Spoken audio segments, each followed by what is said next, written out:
And once again, the honk will lead them. What's going on, everyone? Welcome all. Welcome. Wait a second. I feel like my mic is a little higher than it ought to be. Okay, check 1 2 2 2. Okay. That should be about the right volume. Can everyone hear me okay? Yes. Hopefully. I had some tech issues this morning dealing with audio, so I'm just making sure that my mic is okay. Can everyone hear me okay? Check 1 2 2 2 2 2 2 2. Hey, it's Shattermage over on YouTube. What's up, Shatter? Good to see you, man. How's everyone? Can everyone hear me on the Twitch channel as I make some final adjustments, having corrected a problem? I am audible. Okay, and I am audible on YouTube. All right. So Twitch folks, as soon as you get the chance, let me know if I'm audible over here on Twitch. I should be. I'm just making sure because it was giving me agita this morning. So 222, check 1 2. I should be good, I think. 1 2. Yeah. Okay, looks like the equalizer is equalizing the way it should be. So, cool. Sorry about that, folks. I was just in the process of getting these things going. Good to see everyone. I hope everyone is doing well. And welcome to our first Tuesday in August. It is August 4th, 2026. No matter what anyone tells you, this is usually the time when we start to get all the back-to-school crap when it's actually still 4 weeks at least away. Even for kids that go back early, we're talking about still 2 to 3 weeks away. So let's take it easy on the back-to-school stuff. It's my personal pet peeve around this time where every advertisement is just kind of like, let's get back to school. Like, no, we'll get back to school when we get back to school, okay? We'll get back to school in September as God intended. No, even if it's in August, it's not the first week of August. So we're still in summer. And I am back. It is day 3 of Suikoden, the HD1 HD Remaster. And I want to chat a little bit about Gen Con that was, which I just got back from. Before I do that, just a couple of reminders. As always, if you have not done so already, please follow the channel. Please check out our YouTube with !ArvTube. And for those, there are already a couple over there that are chatting right now. Please hello and hi, and please make sure to subscribe to us and so forth. Thank you, Prince Justin. Thank you. I hope so. I'm glad to be back. Not I hope so. I am back. Thank you. Discord is !ArvCourt. You can hang out with the Arvanauts in between streams. Blue Sky, !ArvSky. Website, arvanelleron.com. Financially, !ArvShop, the merchandise area. !ArvTreon, the Patreon, which we are going to be making some adjustments to here, hopefully over the next couple of weeks. I do have, this week, I've got a lot of stuff that I got to get caught up on, including some emails, some writing. I've got some chores around the house and stuff like that to get done and things like that. But certainly, hopefully, by the middle of August, we'll be making some adjustments and then not relaunching it as much as just sort of, just once again going forth and being like, check out this cool thing that we've got. So that'll be the deal. And for the Patreon, and in the meantime, you can get some cool stuff there for yourself. Also cool stuff for the channel. Same thing if you sub to the channel, as Hillness was kind enough to do earlier on. Oh my God, Imaginary Exponent! All right, hold on. Let me finish up my little spiel, Imaginary. I want to see how you're doing. It's so good to hear from you, man, really. Yes, blah, blah, blah, blah, blah, Discord, and what else was I talking about? Yes, subbing to the channel, custom sub badges, and so on. Publishing, !Icarus, my graphic novel, !Library, Tales and Tomes, The Forbidden Library, my 5e adventure and sourcebook, and !Greyshade, my Greyshade IP, Greyshade Renegade Heretic, the Grey Assassin Trilogy, award-winning, critically acclaimed, available there. You can get the audiobooks of Greyshade Renegade and Heretic at that link as well.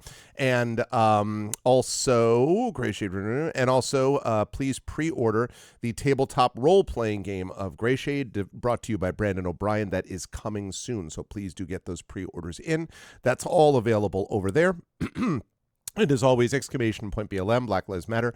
Important to affirm and assert the significance and importance of Black lives. !Help Now, the World Health Organization page on suicide prevention. Important to reach out to others when you need help and reach out to others when they need help as well. I'm going to save the one I usually do now for last. I want to send love again to the people of Minnesota and Minneapolis. As always, the people of Biddeford, Maine, the people of Newark, New Jersey, the people of Memphis, Tennessee, all those battling against federal occupation and invasion. We are winning this slow slowly with great cost, but we are doing it. So please keep it up, and thank you for the inspiration that you give all of us. And last but certainly not least, exclamation point Ukraine, to help the people of Ukraine as they fight back against an illegal and illegitimate war with bravery and courage. And we send the message. We'll do so for others in the future. And I ended with Ukraine because Imaginary Exponent is here. Imaginary, it's really good to see you. I am so glad, and I hope you're doing okay. Yeah, I know whatever you're at liberty to mention or not mention, please do. But it is good to see you. I hope you're doing okay. See, be right back. 5 minutes. Okay, that's okay. That's okay. I heard you were there, so I will be here talking when you were there. And let me do this. I have that strange experience. I don't know if anyone has this feeling. First of all, hi everybody. I have that strange experience of I've been streaming for many, many years, right? And I have like a routine built in, and I have my setup up here. But I always have that experience of getting back after a vacation or getting back after I've been away. And there's a surreal element to the familiar things, the things that are normally familiar, right? Like, so, and this will pass within a few hours, right? But at least for a day, I shouldn't say an hour, maybe a day or so, there's always a little bit of a strangeness about it. So it's like sitting back down, and I'm just thinking about, my last few days have been like getting up in hotel rooms and, gathering my, putting on my full like regalia with the freaking tie and the vest and the pocket watch and all that. Going, and then, in this particular case, we had to drive from where we were staying into the convention center, making our way through the thousands. I don't know if they've announced the final numbers yet, if Gen Con has, but I'm guessing it was record-breaking, although Sunday was lighter, and Saturday looked like a normal Saturday, but Thursday and Friday, Hilness can confirm, was nuts. It is weird, yeah. Thursday, it was over 80K, yeah, it wouldn't surprise me. Thursday and Friday was insane. And I think that actually, Gen Con is reaching the point. I mean, I love Gen Con dearly, and, the Writers' Symposium is very important to me and all that. I think they're reaching the point where they may be at a ceiling. They sold out all 4 days, and they are adding more convention space. They are adding a hotel. Both of those things should be live by the time we get there next July, August. But it was like uncomfortably crowded. I was a little bit aware of this, I think. The convention that I went to that was like this was the one time I went to New York City Comic-Con. I was on a panel there at the Javits Center on the West Side Highway. And those of you who are familiar with the Javits Center will know it's a big building, but that was, to me, like, it was such a crush of people that I don't get particularly whatever the phobia of like being around lots of people. I don't have that problem. I can get overstimulated, certainly, but I don't have really the problem of having that. But that was very uncomfortable. Like, as many people as were there, and as much as I was like, this was a really great experience, and it was fun to be in a panel where I was talking to 800 people about podcasting. Like, it was a good time, right? But that was too crowded for me. That was too crushy. That was too much of a crush for my blood. And this had little elements of that, especially on that Thursday morning, because I got there, I had to drop off my books at the little community bookstore thing for the symposium. Then I had to run down to my signing at the back of the exhibit hall. And getting down from where I was to the back of the hall, which is where the signings always take place, that was not fun. Like that, it was absolutely freaking packed. Now, it was the opening of the con. It was, the hall opens at 10 o'clock. I was getting there at 11. So it wasn't too surprising in a way that it would be busy. This busy, though, especially for a Thursday. Typically, you get bigger numbers on Friday, and you get the biggest numbers on Saturday. And then, Sunday kind of is variable, but tends to be maybe a little bit less. But this was insane. I mean, yeah. The signing location is not great. I almost wonder if it wouldn't make more sense for them to put the signing location in the symposium area and just leave it at that. Because, honestly, we are all located in the Marriott downtown, and there are ways to route it where you could have a signing done in a ballroom, have the volunteers manage running it around that way, and it would be easier for everybody. And, as it is, we just get buried behind Authors Avenue, Artist Alley, all the stuff that's all the way to the back of the hall. And it's just like, and in my case, Thursday at 11 a.m. when they had forgotten to list my name there, like I was listed, they actually listed me for my D&D with Viewers event in the main program book. So it wasn't like they forgot about me. It's just that particular event got missed. And so not likely to get a lot of people there for that. And then I had to run out. Hey, what's up, Nonstop? Then I had to run out with my daughter to go to this escape room, which was being held in literally the escape room in Indianapolis, which is like, I don't know, 0.5 of a mile walk, a half a mile walk or whatever. But you got to get through the crowd first before you can get there. And I actually met her there. And I walked in at the stroke of 12, which is when the escape room was to start, like right at the beginning. And so I just got there in time, but that was just a matter of moving through all of these things. So, I mean, again, it's good to know that these places, like, obviously, it's good to know that people are coming to these things. The bookstore that handles our stuff sold some books. I probably sold a good, I think 8 or 9 books, maybe 10 there, that was sold directly by their bookstore. Shout outs, by the way, to the Ajama Community Bookstore. And that was, great. And part of the reason it worked is because we have a dedicated bookstore that people go, I love what these people said on panels, or I loved this workshop, or I loved this D&D event. Let me go see if I can buy their stuff. And you can go, it's right there. Like you walk out of the room and it's right there and you go right there. So I think they could do something like that for the signing also. But, so it was very busy. But other than that, I think, Zombie Orpheus Exhibitors Hall is getting a redesign for next year. Yeah. Also, one second. Yeah, see, I'm getting this.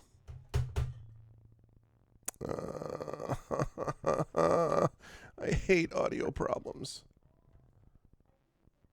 I'm getting this thing that was happening, that happened about maybe a couple years ago, where it's, check 1 2 2 2 2. I'm getting this like sound, which means usually like there's a cable problem or there's a something problem, and I don't know what the hell it is, and I hate it so much because it's so hard to troubleshoot audio problems. Oh God, hate it so much. I hate it. All right. Well, I'm gonna have to just push through and try to figure out what's going on, because the thing is, you just have to like. I hate so much this business of I can't even tell you.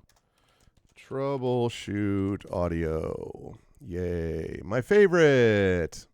Hate it so much. Anyway, but so it's one of those deals where like regardless of the situation that you're dealing with at Gen Con, like it's just so big that all of the good things from that and the bad things from that are going to be part of the process. Like you're gonna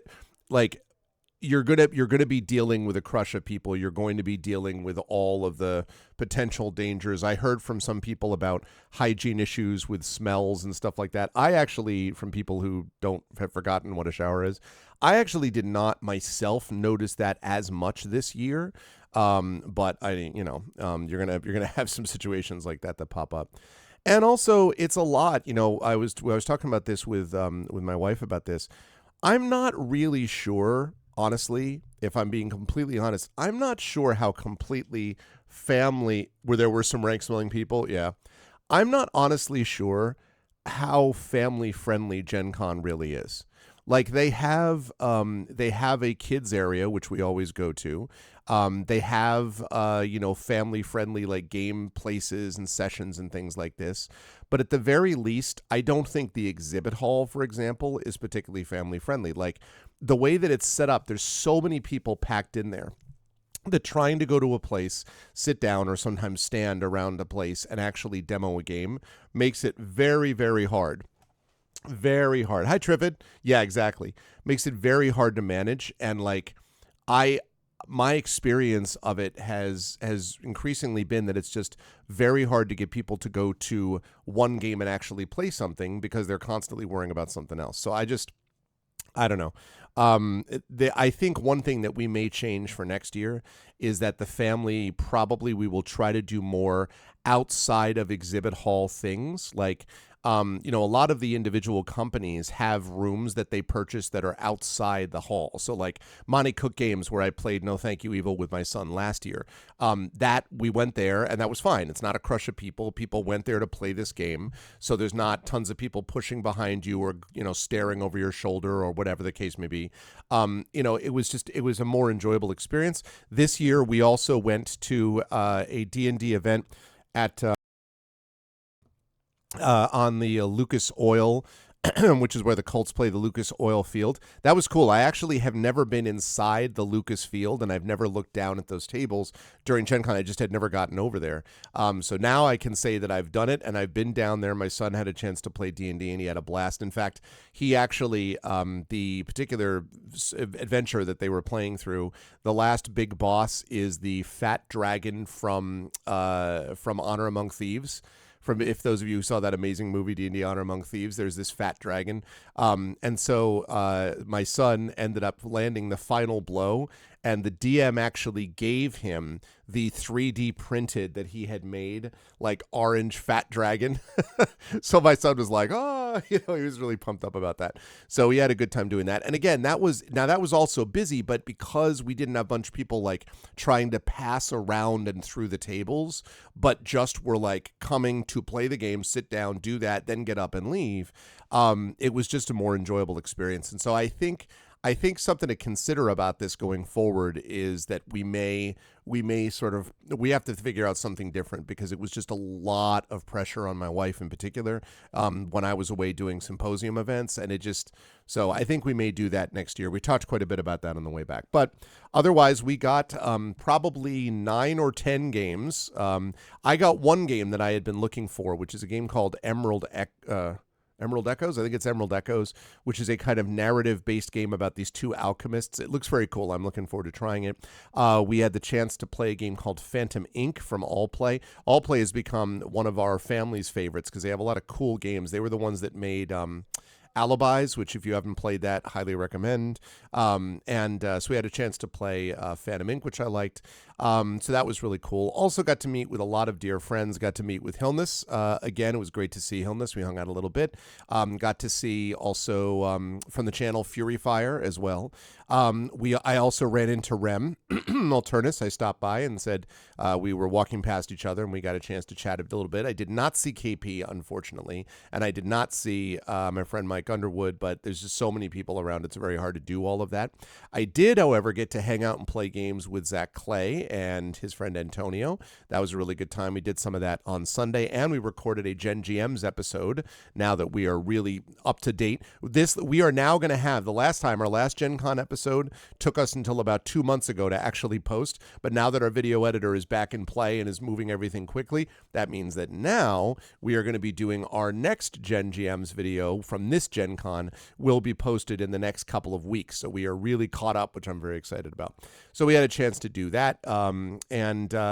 It was just a good time. Yeah, I know it didn't work. I know. I was wondering about that because he was running around a lot of different places. I saw Carlos and Claire. They were also, of course, part of the symposium. But Carlos and Claire, at one point, this was funny. Kat Rambo, another friend who I saw there. So Kat Rambo was there and showed me a picture they had taken of Kat, Carlos, and Zach, because they had all met each other, happened to bump into each other, and those are, of course, all of my Espergenesis most of my Espergenesis folks were there at that facility. So it was pretty cool to be able to see some of that stuff kind of play in.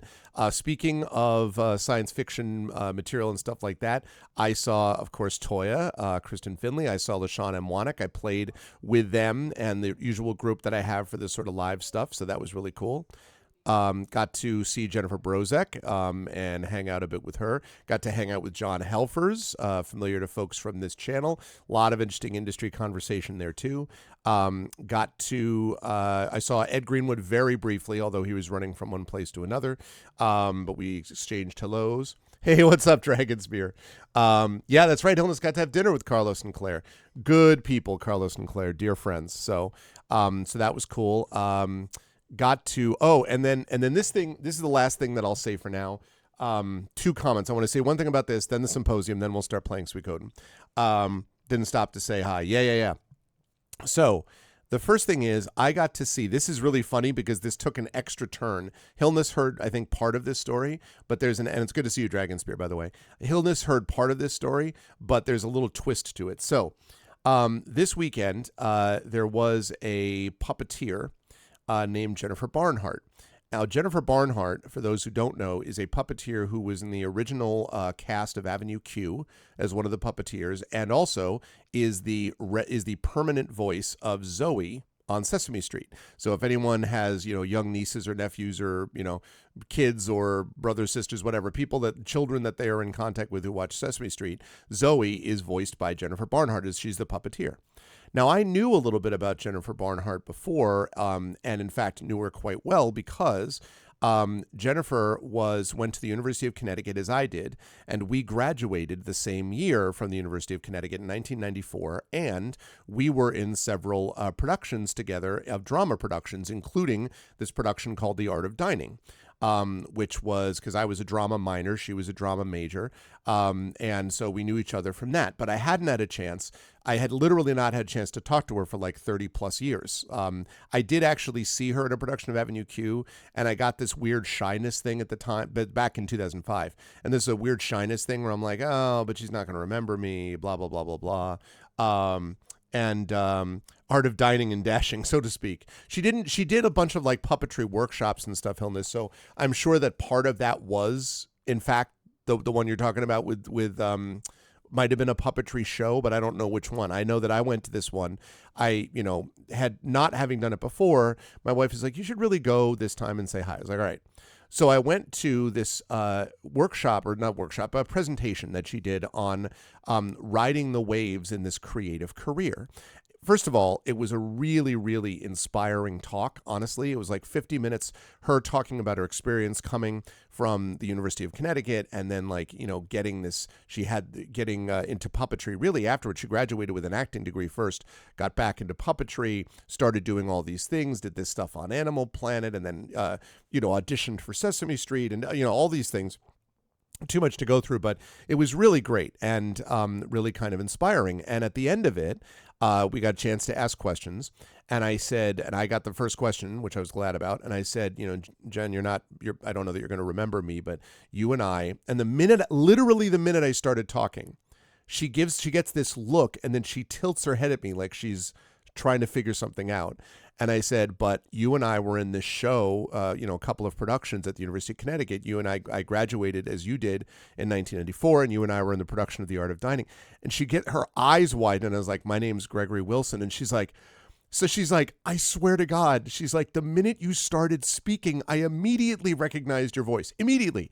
But she was like, I haven't talked to her in 30 years, right? So it was one of those deals where she's like, what, right? And there's a twist to this that I'm going to get to. So I asked this question about, whatever, it doesn't matter. And then afterwards we had a chance to connect and chat more. And she was so nice, like a puppy tilt, sort of, but exactly. You know what I mean, Dragon? It's like when they're trying to figure out something about you. So we went outside and chatted. Really lovely person, which is exactly as I had remembered her from before. And she's still in New York. And she actually lives back again in the state of Connecticut, not all that far actually from where I live.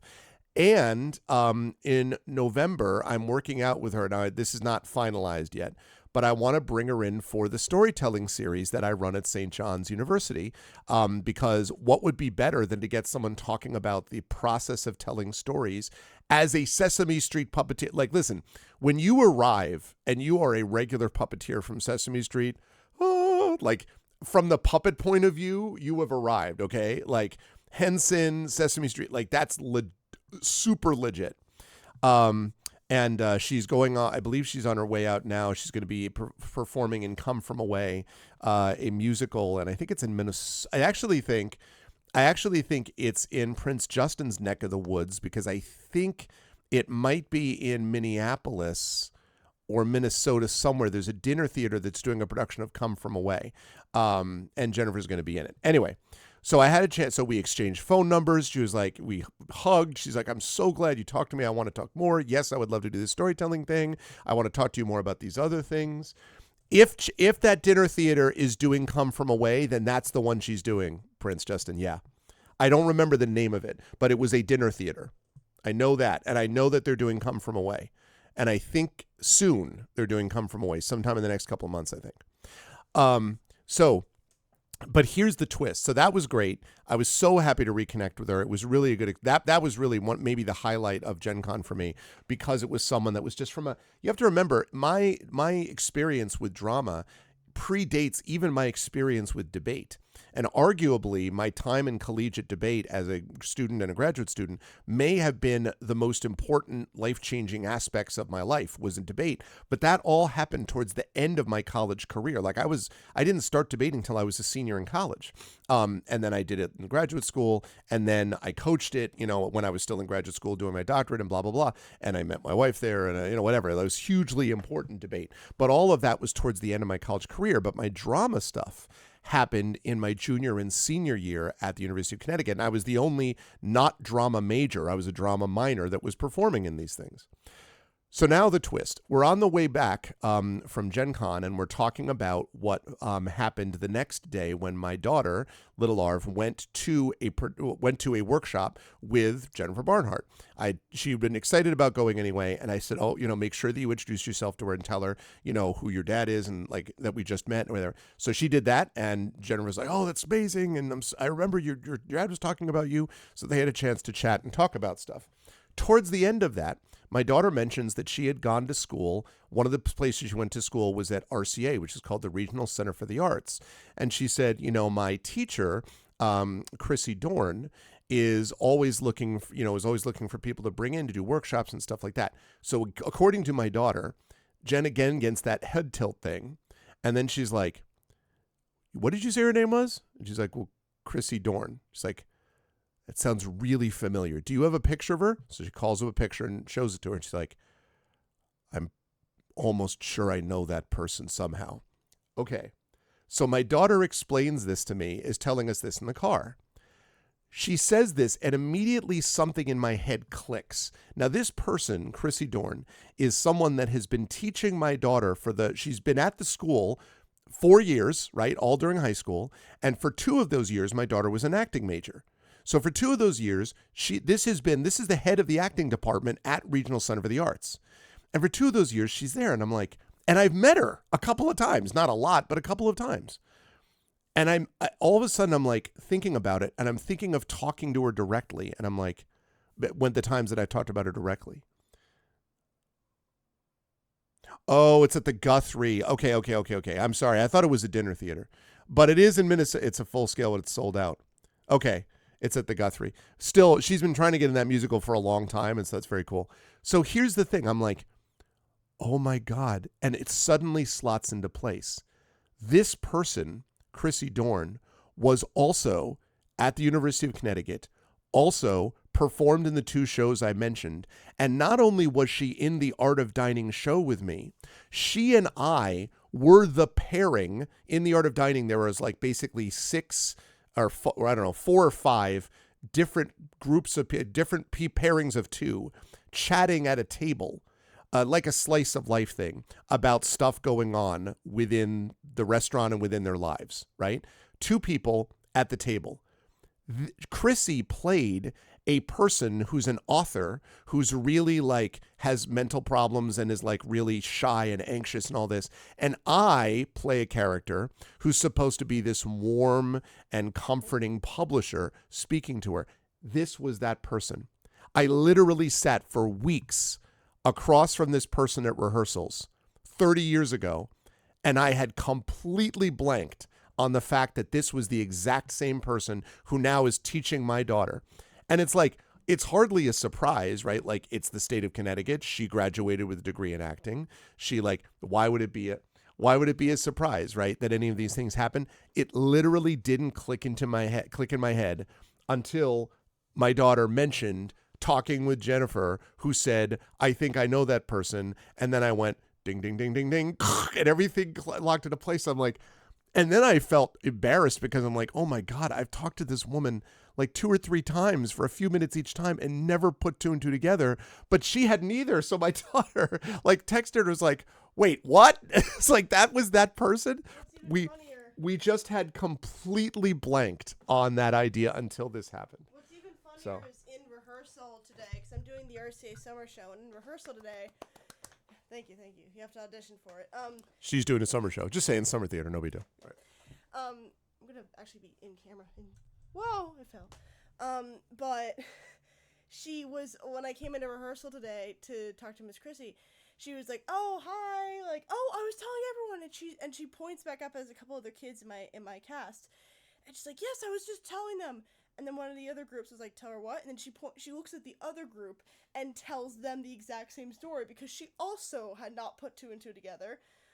And so she was.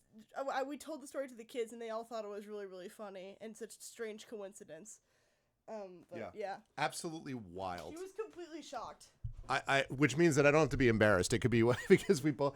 I just no idea. And I was like, and I thought about it. I'm like, then I was like, yeah, and the face, yes, I can see it. I mean, she's changed over 30 years, so have I changed over 30 years, right? But like, I just couldn't believe it. I'm like, oh my God, that's the same person. It was really, really, so it was cool and wild and just goes to show that you never know. I mean, again, but it makes sense.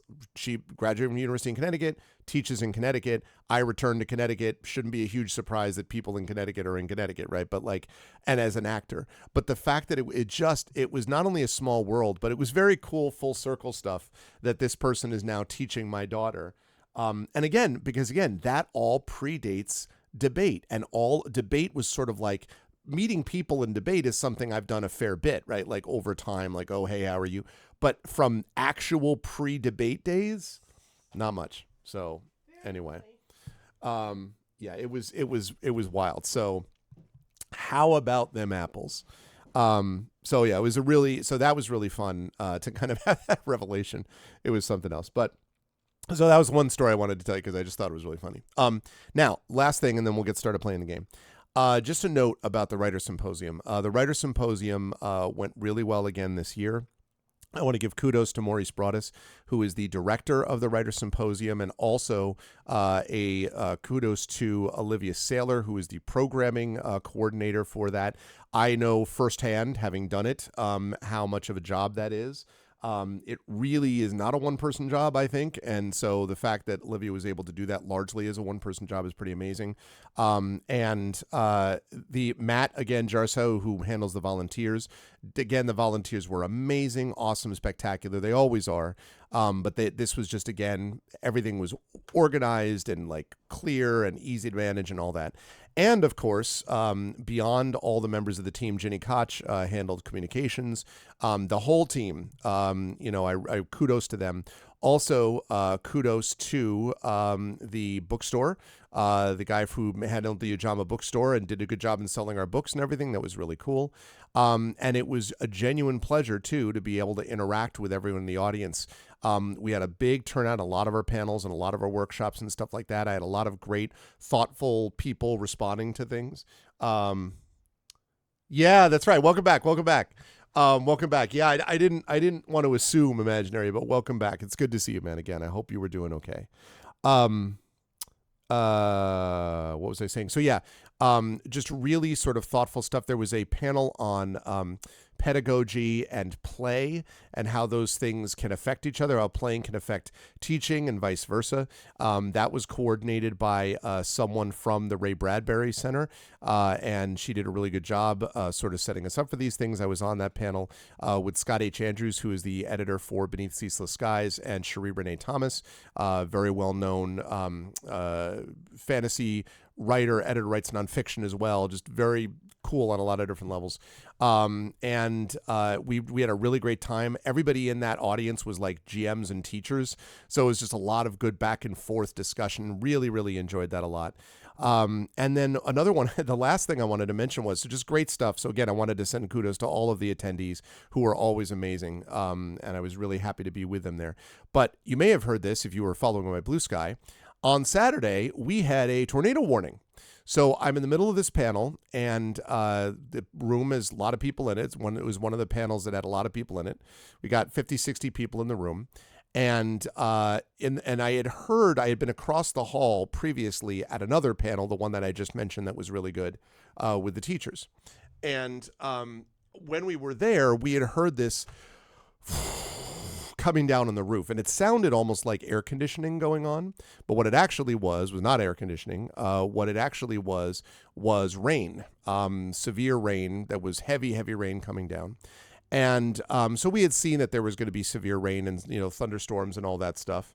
I don't know that. I think somebody did illness, but I don't actually remember. Yeah, there was also a network event that was really cool for Thursday where a whole bunch of different things were happening there. Anyway, this rain is just like, and so we go across the way, and we are sitting in the panel across the street, the panel across the hallway, larger room, no windows, interior room, and I hear again the same, right? And we were in the Marriott, and all of a sudden we hear this warning to all headphone users, ding, ding, ding, ding, like this loud bell, and then like, attention, Marriott guests. The National Weather Service has issued a tornado warning for downtown Indianapolis. We will be sending along trained hotel staff to encourage you to like seek shelter and blah, blah, blah, blah. So we're all like, but they said like you should be in an interior room without windows. And so we were all sitting there and we're all looking at each other and we're like, we're in an interior room without windows. Like, isn't this where we should go technically? So that happens a couple more times, that warning. And then the doors to our room open, and incoming from the room that I had been in an hour previous are all the people coming from the room that does have windows, right? They all file into our room. So now the room, which was already fairly full, is completely packed, right? Like standing room only. Here's the punchline. That room had been talking about writing sex scenes, and our room was talking about improvisation. I would like to thank God, the universe, and fate for having a sense of humor. Like, it was hysterical. Like afterwards, because we got in there and I was like, all right, everyone who was here for the sex, please go to the right side of the room. It was really funny. And I was like, the thing was like, I was just like, I don't. Somebody said later on, they're like, I'm really glad that you all were so calm. And because I was really kind of struggling, I was a little worried, but you really calmed me down and made me feel okay because everyone kept talking. And I was like, listen, if I'm on a panel about improvisation and I flip out because we get a tornado warning, I'm in the wrong job, right? Like for an improvisation thing, I had to do that. But the fact that a group of people who have been reading about sex scenes came into a panel about improvisation during a tornado warning was just chef's kiss. Like it was the best. And then, it ended. Incidentally, we never had any of this so-called trained hotel staff stop by. Instead, we had our wonderful volunteers who came in and said, okay, the warning is lifted. You can leave or you can do whatever, right? And it was just like, I was like, man, I don't even know. But it was memorable. I have been at hundreds of panels and I've been at many, many, many conventions, and never in my life, not once in my life, have I ever been interrupted by a tornado warning that literally was supposed to hit down in Indianapolis. And for those people, if you haven't seen this, you should go on and look some places on Blue Sky and elsewhere, because there was rain. Some of the halls actually had rain leaking from the ceiling and like coming down on tables and stuff like that. It was something. I'll tell you what, it was something. So crazy go nuts talk. There were the trained professionals. Our joke was that hello, Marriott guests. We are out of trained hotel staff, so now untrained staff will be coming to you next. And then the follow up is, yes, Marriott guests. We no longer have staff.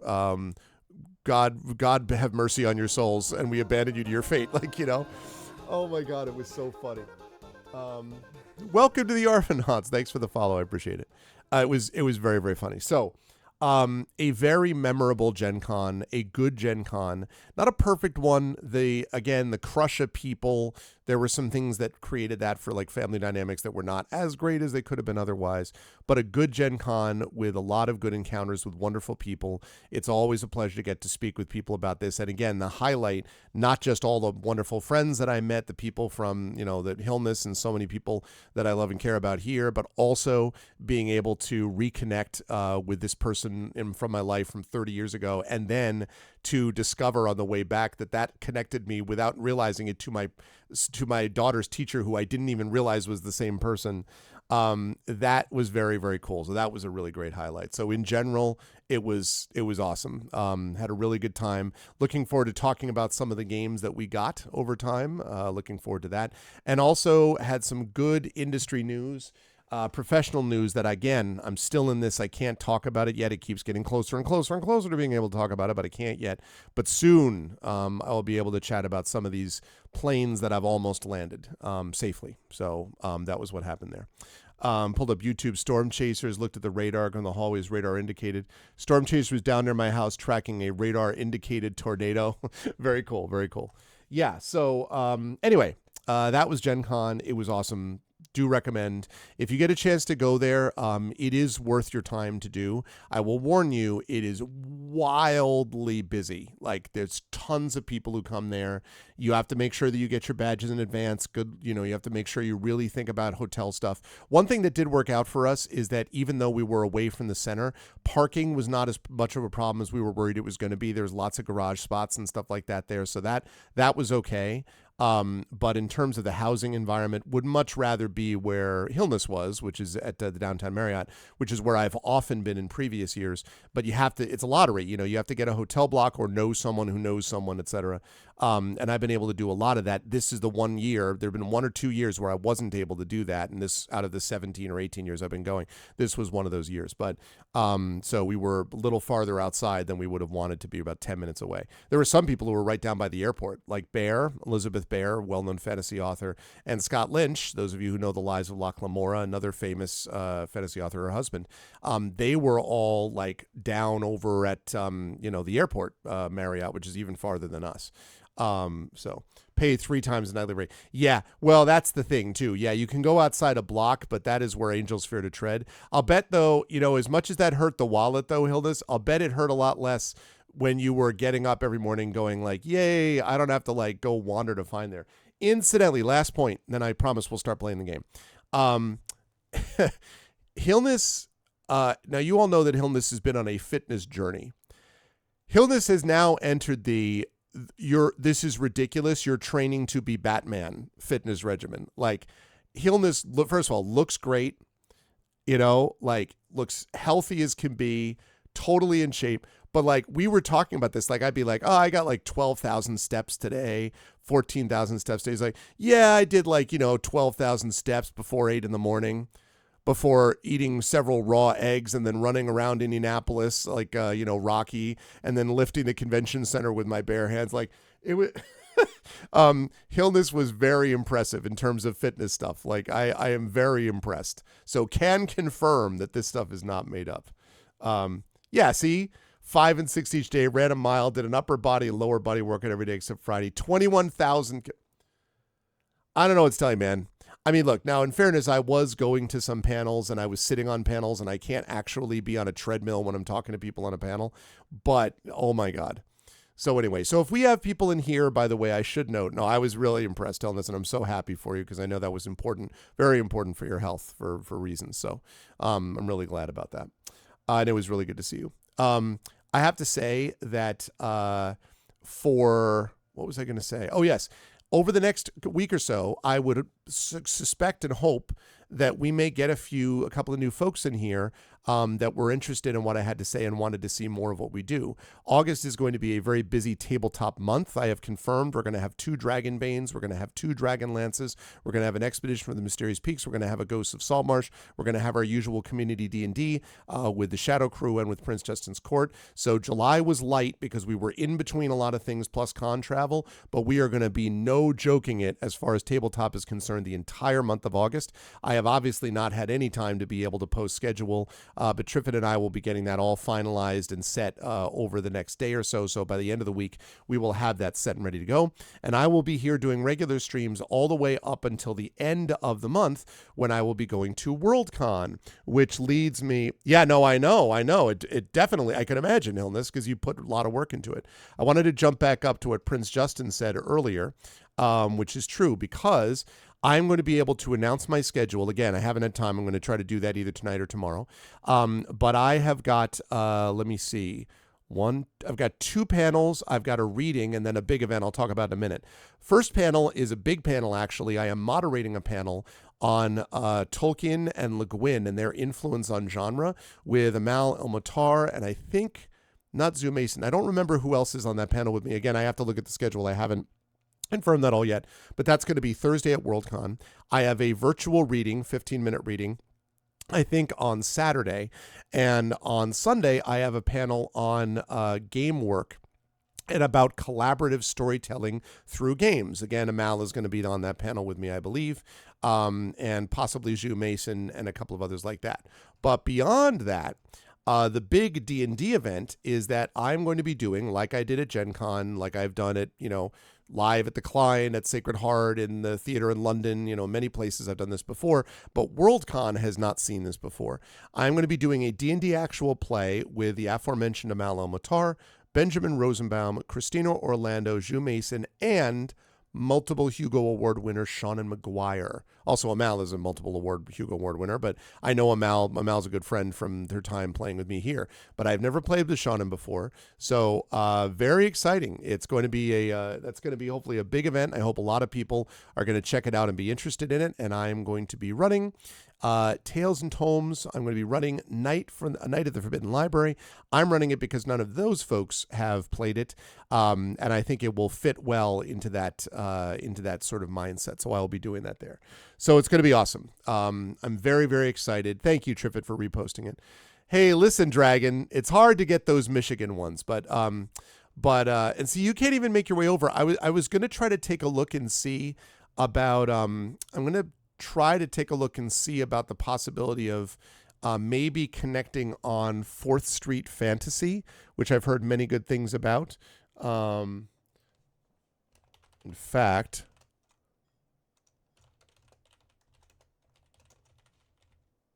Fourth Street. Okay. So I may be interested. I may be doing that because I've heard many good things. And so I might be doing something like that. That's in Minneapolis. And I know Prince Justin knows about this and loves this con as well. But I was talking with Bear about it, actually, at Gen Con. And Bear's like, oh, we'd love to have you. And I was like, well, I've heard many, many good things about that. Yeah, I've heard a lot of good things about 4th Street. And it might work because it's around that June timeframe. So that might be doable. Because that's in between. In fact, that's when I used to go to Origin. So that might be at the time that I might be able to manage it. So yeah, that's what I heard. So I'm excited to maybe possibly get connected with that. I heard that somebody said it reminded them a little bit of ReaderCon, sort of ReaderCon Midwest as opposed to ReaderCon East, ReaderCon in Boston. So I will see. But I have heard good things about it. And if Prince Justin and Triffett give it their recommendation, then I will. That's even more of a reason. So we'll see. But anyway, Dragon, that one is in Minnesota. It's got 1 track. And actually, ReaderCon now has a couple of tracks, so it's even super tinier than that. That's very cool. A tiny ReaderCon like con. Yeah, no, I may seriously think about that. So yeah, Dragon, that's in Minnesota. That's not that far, right? You can make that drive. You can make it over from there, right? Couldn't you? Theoretically, maybe. And yeah, Prince Justin, I need to reach out to the folks at Worldcon about that. Photography for that event for sure.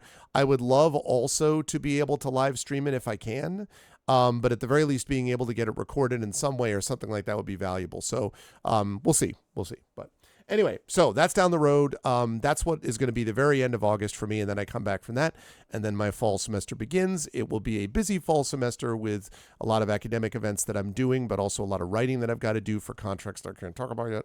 And then I do have, of course, another one of my favorite cons all year, which is CanCon in Ottawa, in Canada. So I'm very much looking forward to that, but that's October.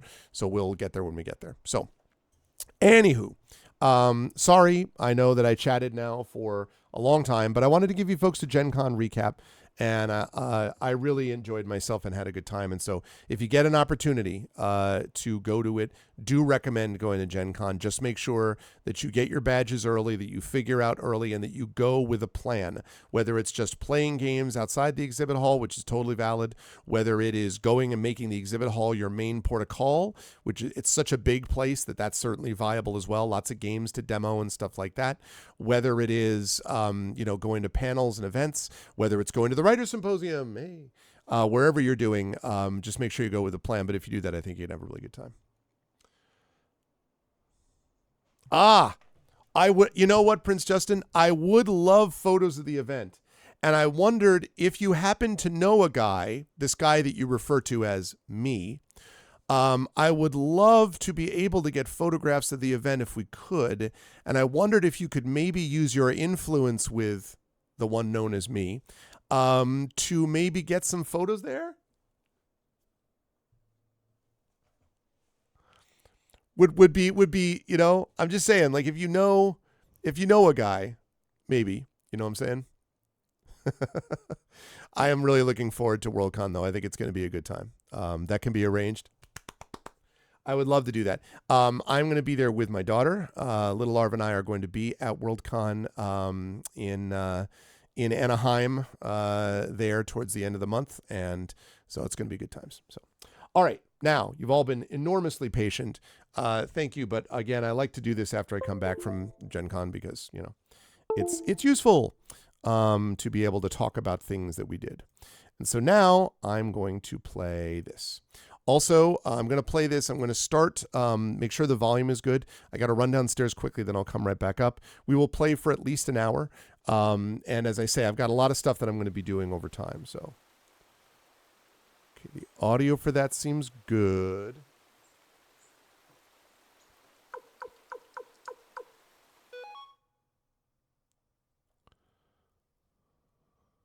Okay, skip that. And that would be that. Okay. All right. I'm going to leave you with this awesome music, and I'll be right back in just a moment.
Sorry about that. No. I went downstairs. I had to deal with something quickly, and then I elected to cut my finger while I was down there. So I now have a... I'm not flipping you off. I'm just showing you. See? Apologies. What's up, Ding? Okay. I hope the chair kept you company. All right. Welcome, everybody. Let's get some Suikoden going in. Going forward here. Put on my right glasses for this.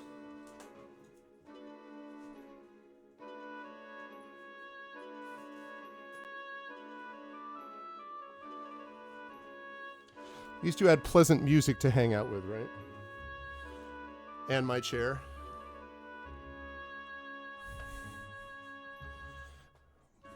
Yeah, no, I hear you. You hanging, Imaginary, you hanging in there? How are you doing?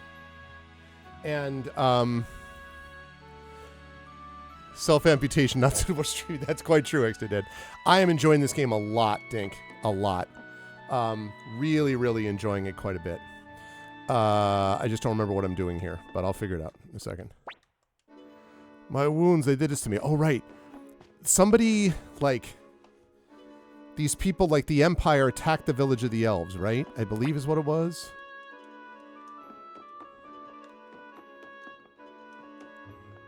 And I think I went into all these places, but I haven't gone to the main guy yet. Sounds terrifying. I think I talked to these people. We've got some serious racial problems here. 60 to 70 times. I played, so the thing is, I mentioned this before, I played this way back in the day, the original PlayStation game. I got about halfway through, and then for whatever reason, I don't remember why I stopped. I think I had other things going on, I don't know. And I've never played Suikoden 2. But I've been wanting to, after a very action-adventure heavy game, which I played 007 First Light, which I loved, I wanted to sink my teeth into another JRPG, and that's where we're at right here. My husband around, we guardians of the forest will never be beaten. Kwanda lives in Pano Yakuta Castle south of this forest. Next time we'll be the ones to attack.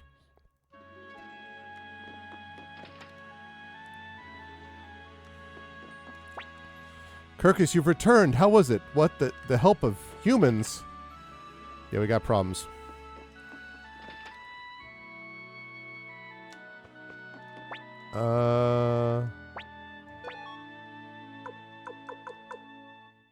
Okay, I did that already. Great. Wonderful. Okay. All right, we're ready to continue with the main story, assuming I remember what the heck it was, which I think is going here. Yeah. Kirkus, why did you leave me alone? I was so lonely. No, I didn't mean to leave you. I didn't mean to cut you off. Make it like it never happened and that we were nothing. That could never happen. I don't even need your love, but I treated you like a stranger, and that feels so rough. Oh, thanks, Ding. I heard that too. So did 3 and 4 just like skip? They all sucked. Like 1 and 2 were great, and then 3 and 4 were like, and then 5 got back. How terrible of you going off on your own. You should have taken me with you. Was it fun out there? No, I mean, I didn't go out there to have fun. I couldn't take you because it was too dangerous. Well, of course. Hey, Kirkus, did you do something bad? Grandpa looks really upset. Yeah, I'll bet. Hi, I'm just going to avoid you. Kirkus, don't tell me you believe what that human woman says. Kwanda Rosman, one of the 5 great generals, is the enemy of the Guardians of the Forest. Okay. The kobolds double-crossed us and joined the Imperials. They're cowards. Oh, Kirkus, you reek of humans. I'll come back and talk to you in a minute. Just want to make sure I'm not missing out on things. Ooh. Can I get in there? I can't. All right. I will deal with that after I deal with this guy. All right, bud. Kirkus, why did you leave without my consent? What were you doing out there? There are those amongst the humans who are fighting the Empire as well. I left to get help from them, from the Liberation Army, to protect the village of the elves. Learn to enjoy S3 for what it is. Okay. 3 is confusing and long. Okay. Yay! S1's your favorite game. Now, I heard a lot of people say, Dink, that S2 was the better game overall. Is that true or not? Like, and I'll, before you, and as you're answering that, I'll tell you. So I love the Heroes of Might and Magic series.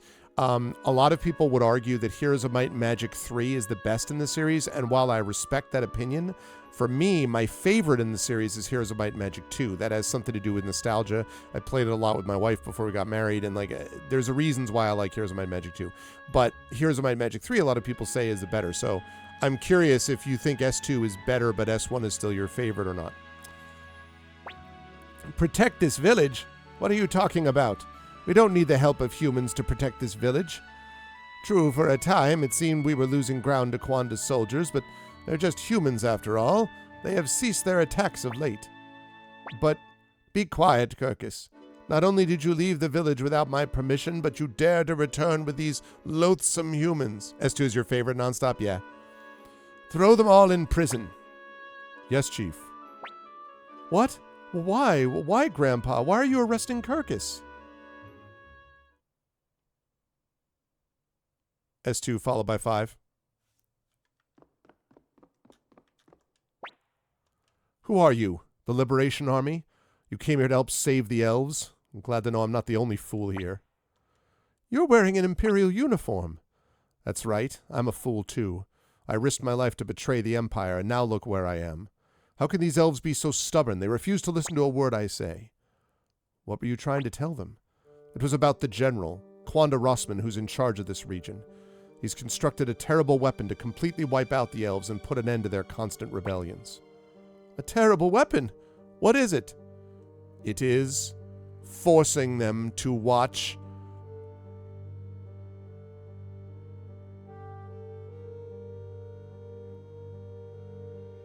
Manos' Hands of Fate repeatedly.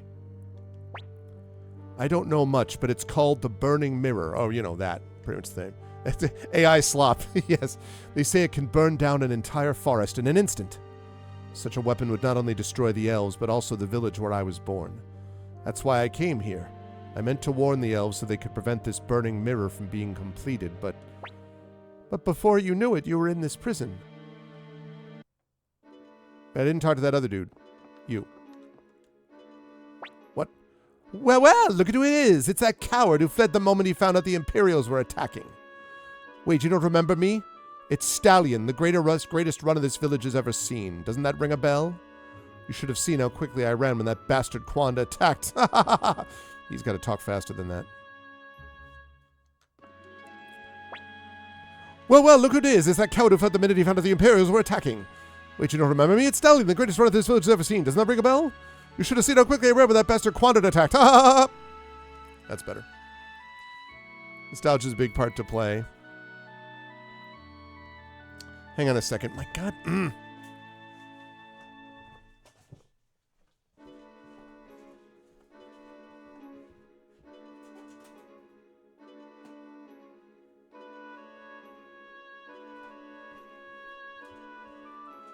Just before I left, one of the things that I have up on my wall near where I stream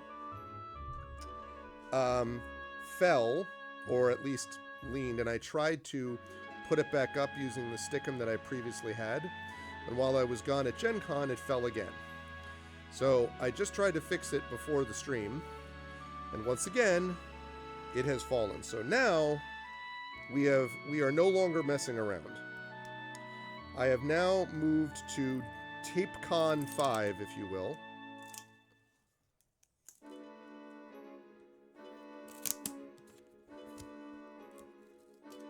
No, this is not ShareStream. This is Arv is tired of his stuff falling off stream. That's what this is.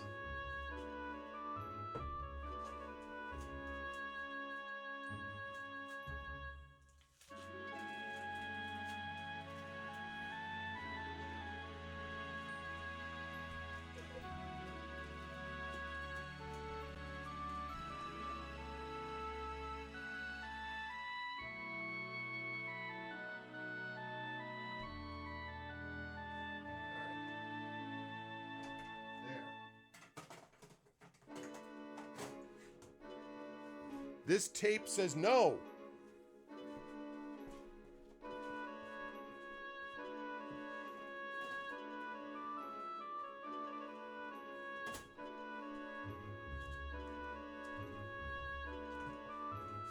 Knock it the frick off. Jeez. All right. You stay up there. Okay. Right. There's no time to waste sitting around here. This is what I get for trusting elves. Creaking. Who's there? Sylvina. Grandpa said I shouldn't come to see you, but there's something I have to ask. What is it? Tell me, Kirkus, why are you so attached to humans? Despite their arrogance, the average human will be dead after a mere 50 years. Jesus, what? 50 years? Hello? He says, at the age of 53. I think you're undercutting average human lifespan just a tad, Sylvina. What the frick? You know, most of them will be gone in a few decades. Jeez. Why bother with such creatures? Dead after a mere 50 years. That's harsh and also not factually accurate. Sylvina, listen to me. Sure, humans hate dwarves and us elves. And sure, we look down on humans and the dwarves detest us. But isn't it sad? After all, what difference is there between us? Why can't we just get along? I just don't understand it. It's really sad. Kirkus. I'm sorry, Kirkus. I just don't get what you're saying. I don't understand it. I don't understand why people should just get along. Why don't we just hate each other? I don't trust humans and dwarves scare me. But I believe in you, and I believe in what you believe in. I will do my best to believe. Yeah, it's true. Sylvina, here, this is the key to your prison cell. Do you think I'll end up in there for doing this? Ha-ha! I, Stallion, will show you how fast I can flee! Impressive. Come on, Kirkus, you've got to run, although probably not as fast as Stallion. No, I can't flee. I've got to do something about the burning mirror that Valeria warned us about. Did you come up with something? I may have an idea. Commander Arvin. That's me. That's me. If we travel northeast from this village, we'll find the mine where the dwarves live. They should know something. Let's ask them for help.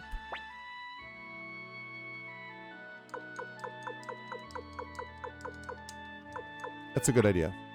Agreed. If we don't hurry, the damage will be irreparable. We must do something to prevent the burning mirror from being completed. Kirkus, you're visiting the dwarves? I've heard they eat elves. Those are the exact kind of prejudices we need to overcome. Let's go, Commander Arvin. Wait a second. Are you coming with us? There's no time to waste sitting around here. Okay. Thanks, Sylvina. Hurry, Kirkus. If they find you, they'll be angry.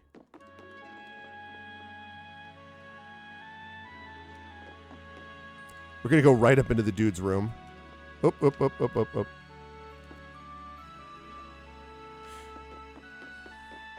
This also is playing off of Dragonlance deals with this specific question as well. About dwarves, elves, etc. Okay, I would like to save it.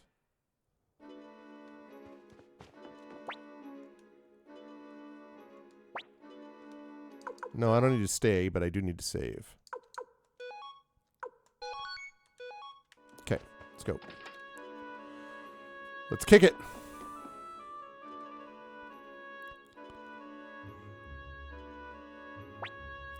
Commander Arvin, please take me with you. I want to protect this forest.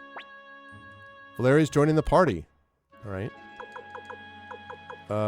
Well. Gotta take Kirkus. Gotta take Arvin. Gotta take Gremio. I'm trying to level up some of these people. Hello, Sherbert. Hey, it's like that. One of my two pets. Let's see. So, Kirkus, level 19. I want to keep Pon because I want to get them leveled. I think I can get rid of Jupo, probably. And I don't want to weaken myself too much, so let's get rid of Jupo for now. Remove. Kirkus, do you want to come along, Sylvina? You're welcome to join this time. I'm going to stay. I'll be here waiting for you, Kirkus. Promise me you'll return. Swear it. I swear it. I'll come back for you. I won't make you sad ever again. Don't forget your promise. Okay, I think we can figure out that they're not brother and sister. All right, let's figure out the formation here. Yeah, it's a good thing I checked. We're going to put you by Arvin there. Oops. Okay, we're going to put that there. Outstanding. All right, Valeria. What do you have as far as equipment is concerned? You got nothing? Glad we got a shield here. What are your stats? Falcon Rune, level 23. Oh. 7-star sword. I do. I actually really like, I like Victor. I think Pawn and Gremio's Unite ability is really useful. Kirkus, I don't know. I just was leveling up some of these people, to be honest. And of course, I like my main guy. So yes, I do like some of them. They're fun, you know, they're fun characters, obviously. Oh shoot, did he say northeast? I think he said northeast, right? I hope he said northeast. Did he say northeast? I think he did. That's where the dwarves are.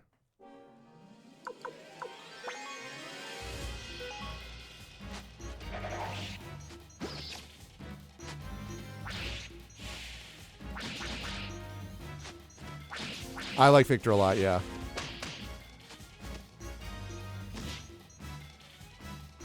Okay.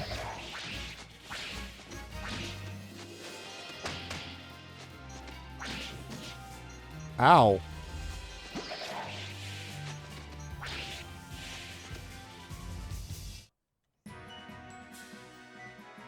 Yeah, Pawn. Yeah, Pawn. Look at that leveling. Oh my gosh. I love it. The fact that they have to be conscious to get this, the experience can be kind of a bummer sometimes, but okay. I need to. All right, let's get some. Let's get you healed up, shall we? Okay, you've got some medicine. Kirkus needs medicine too. Let's. Do I have any medicines? Well, I don't have a lot of extra medicines actually. Did not realize that. Thought I had some medicine.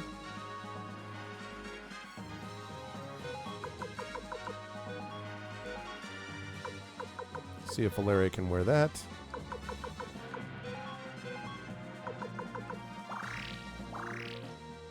Okay. Can you wear that? Nah, I didn't think so. Alright, let me give that back to Arvin then.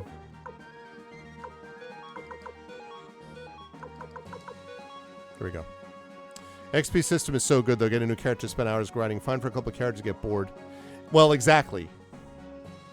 Oh, I appreciate that, Dink. And I may ask at certain times, like, what about this? In which case, then go nuts if I ask for sure. Dwarf Trail. Gee, I wonder if the dwarves are here. I love the fact, I didn't hear about this until I was first playing this game this time around, that the designers set it up so that if you're going in one direction, it's less likely to have random encounters because they understand that means that you're heading to a particular spot and nothing is more frustrating than constant random encounters. But if you're just running around the same space, encounters become more likely because at that point they figure you're trying to get experience and kind of grind for it. It's very, very cool. I really, that's just smart.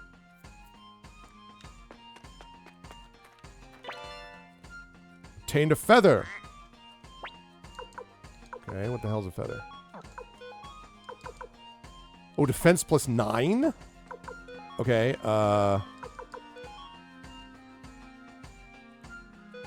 sure.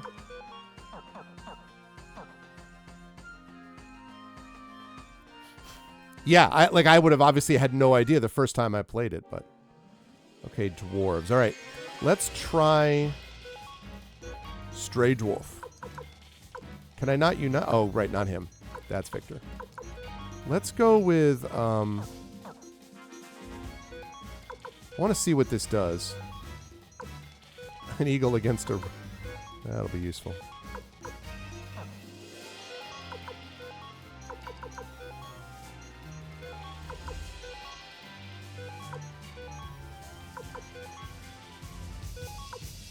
All right, go.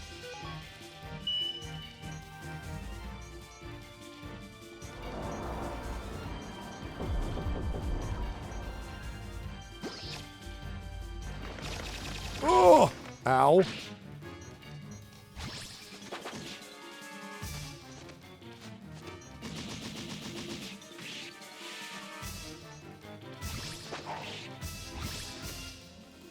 Wow.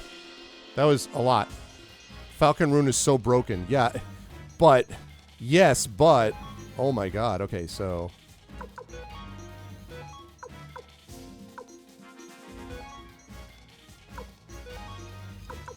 Right, we're going to medicine Valeria because good lord.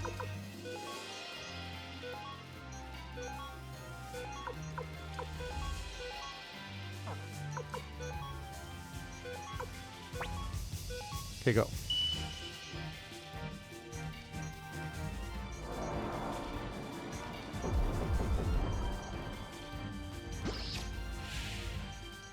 Yeah, that is pretty awesome.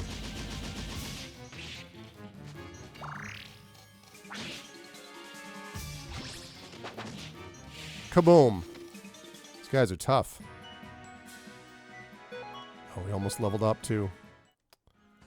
Getting a little nervous about... I'm going to need to find some more medicine.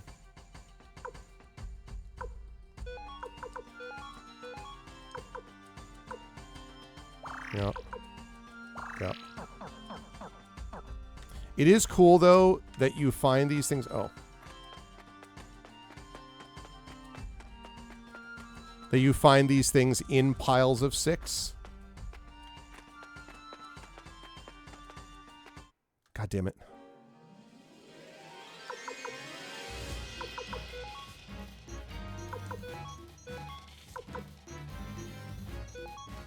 So you could just use that rune all the time, right?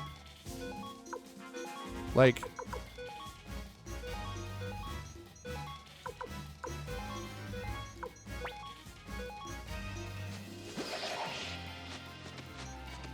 Yeah, no walking on the grass, exactly.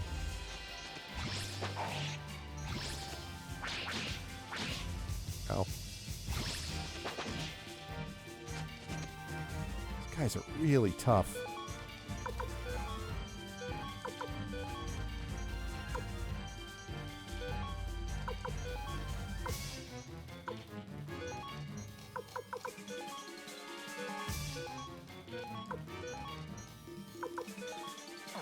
No, hold on to that. That's pretty amazing.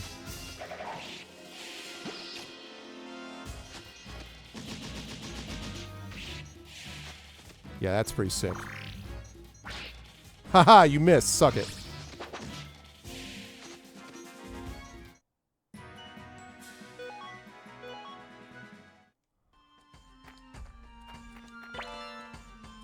Martial arts robe. Hey now. Now you're speaking my language.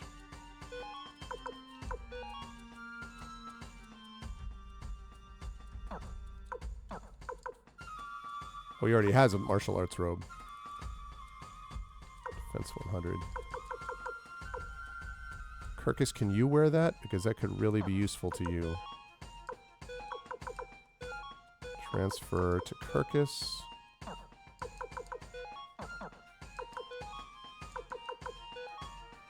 Armor. Yeah. Okay. Lovely. Hey, what's up, big boss? Okay, now I got a decision to make. Haha, I was right. My spidey sense did not fail me. Sacrificial Buddha? I'm not sure about this sound, by the way. It seems a little weird for this game, but okay. Items. Sacrifices itself in the bearer's place. Really? Okay. Interesting.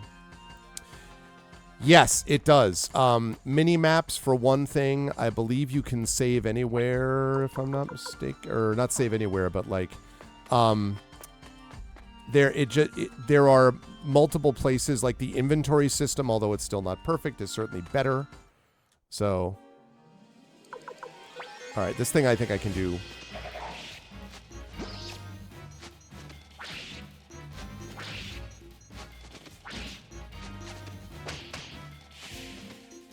This is just one, so.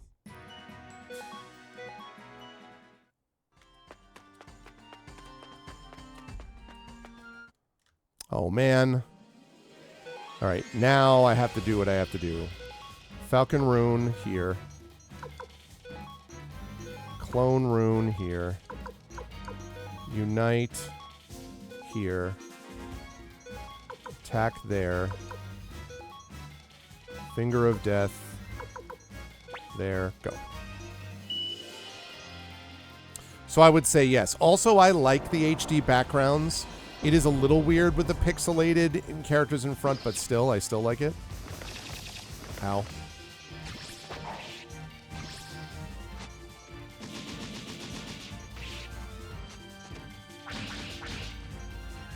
Ow. Jeez, man.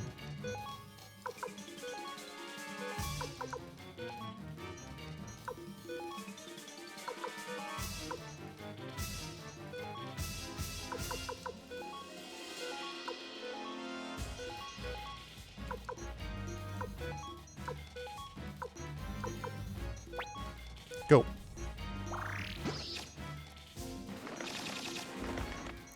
Yeah. Yeah, but these guys hit like trucks, I have to say, Big Boss, honestly. Ow. Ow, ow, ow. Dead.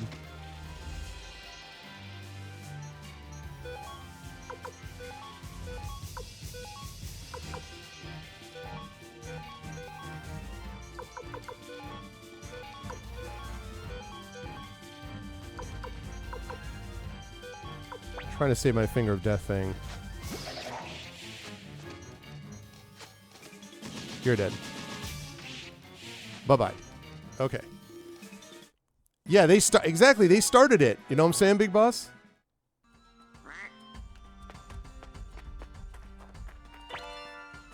Obtained Killer Orb. That's a killer orb. Increases the bear critical hit rate. Ooh, I could see scenarios that'd be very useful. All right, let's get some medicine. I'm running low on this medicine.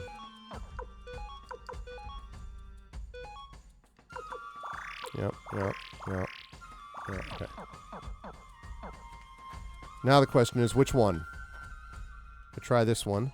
Damn it, I was wrong. Okay. Ah, what? All right, I think you guys can handle this.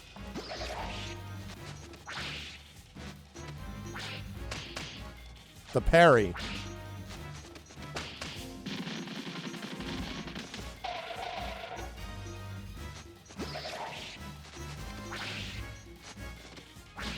Ow.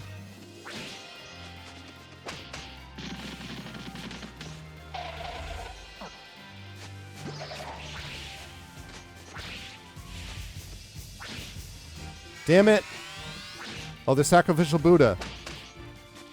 I probably would have been better if I had just used that when I had the opportunity, but okay. These guys really take a punch. Man. Guard robe.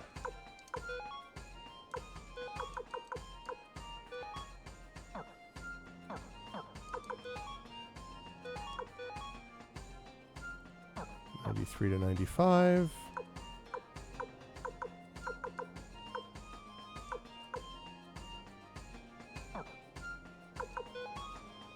All right, let's transfer this to Arvin. Oh, right, I can't because Arvin has too much stuff. You transfer to you. Valeria, you transfer their equipment. No, I don't want that. All right, transfer that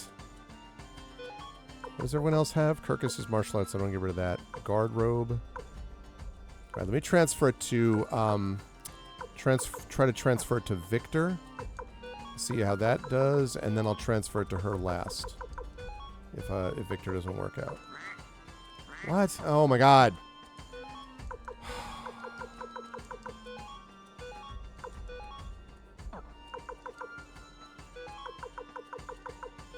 Transfer to Victor. Our ability to understand menus comes from our JRPG play. Boost magic. Yeah, I think so.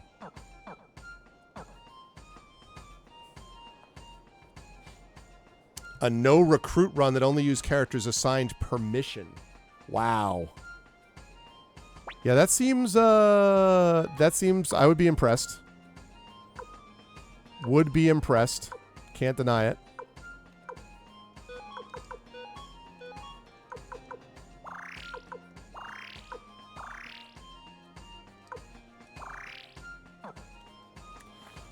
Okay. I am definitely going to need to get some more medicine for people. Okay. Afraid of that?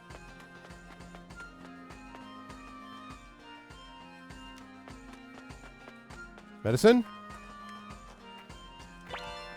Yes, let's go! The game was like, of course. You request, what may I provide to you? You would like some medicine? Perhaps you should have this. Take this with you. Alright, who needs medicine? Grubio needs it.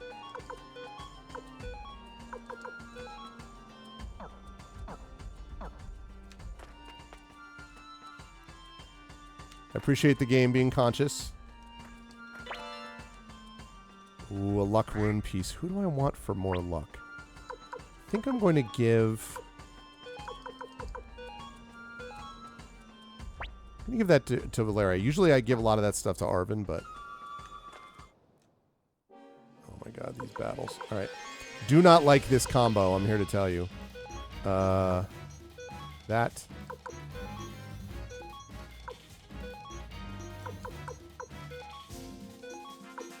I want to test something, actually.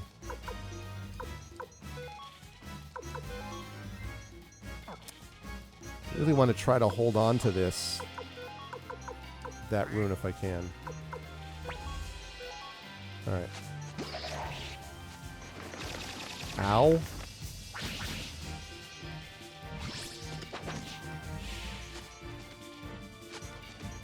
Oh, okay.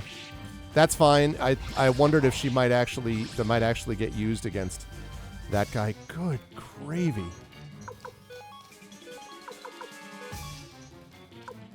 All right, let's see. Let's do a medicine to you.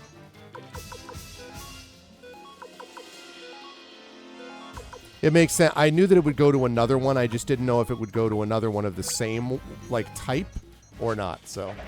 Hey, what's up, Osmosis Streams? Welcome. And also, hello in YouTube to Def and Run. Now, wait, I have a question. Is it the case... Please die, thank you. Is it the case, Osmosis Streams, and also in YouTube, Def and Run, that you folks like Suikoden?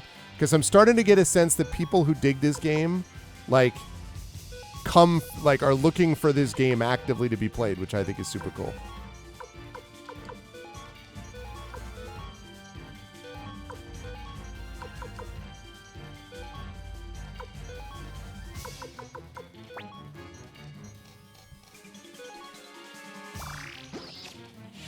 Okay. That's going to be it for you. Nice. These guys are... Obtained a paint... Ah, something I can turn in. So yeah, so I'm curious if Def and Run in YouTube and whether the folks in Twitch are here because they're like, we love Suikoden. Which I'm glad to hear if that's the case.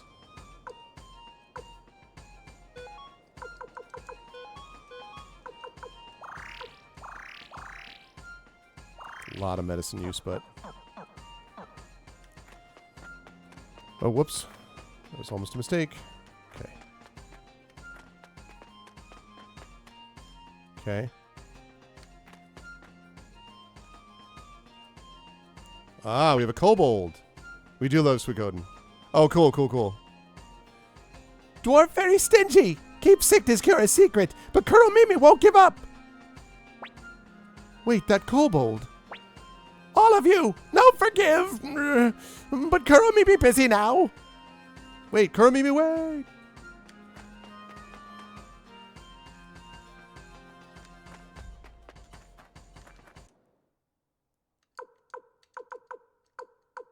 Let's go with this one.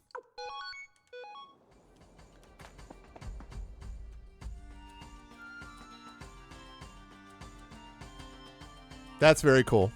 That's very cool. I like doing that too with a lot of games of mine that I've enjoyed playing in the past. Like Final Fantasy Tactics is my favorite game of all time, so I like going to watch people play that and sort of see what, especially first timers, and see what they discover. If you like this, I will say we do a lot of role playing on this channel, both this and also tabletop role playing. So a lot of D&D and stuff like that. I like to think we have some of the best players and certainly the best viewers on Twitch.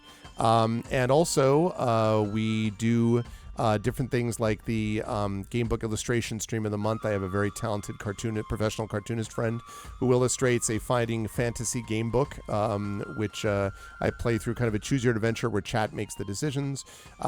We also have the game of the month, which chat chooses for me to try.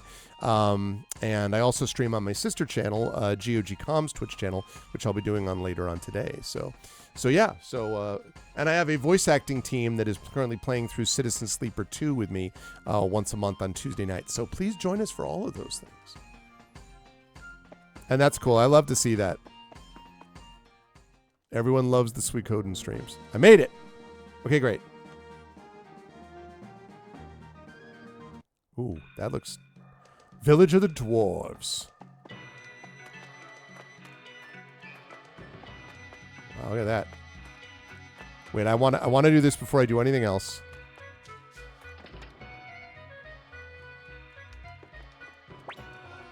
Mas, huh? Okay, if Mas thinks you're alright, then you're alright in my book, too. I'll help you out. Put me in charge of all your weapons. Ooh, I got a recruit! Okay, I'll go tell the chief of the dwarves that I'm leaving. After that, I'll head to Arvania Castle. Nice! I forgot that I had Mas.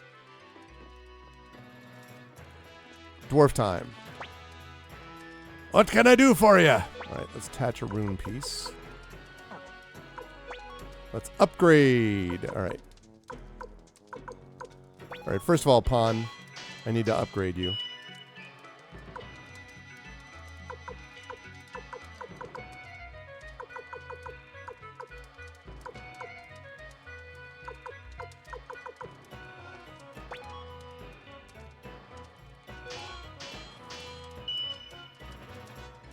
Upgraded to Shiko Sword. I don't want to use these all up because I want to get armor. But I wanted to try to get these all to at least level 5. Okay, that's good. Sure, I'm all ears. Your name, Osmosis Streams, looks very familiar to me, and I wonder if I've seen you elsewhere. But yes, I do lots and lots of D&D. In fact, and all different kinds of systems, actually. Dragonbane, I play on this channel as well. And I have been DMing for 40 years. It's been a long time. And I just got back from the Gen Con Writers Symposium, where I've been a member for a long time, talking about writing. I'm an author, and also about gaming and game mastering. So yeah, welcome. Did you also come here to learn from us like that blacksmith? That bastard already left, that little punk. Okay, no, I just made that up. Oh my, it's quite something for humans to make it all the way here. We're supposed to eat elves, you know. Oh. Oh, spending the night here. Better not break the bed.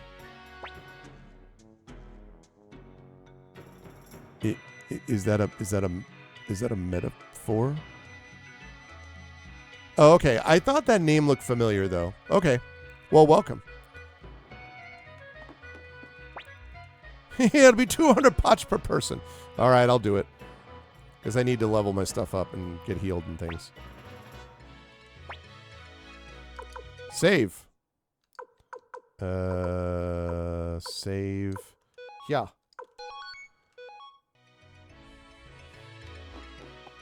Osmosis does not stream. That's right.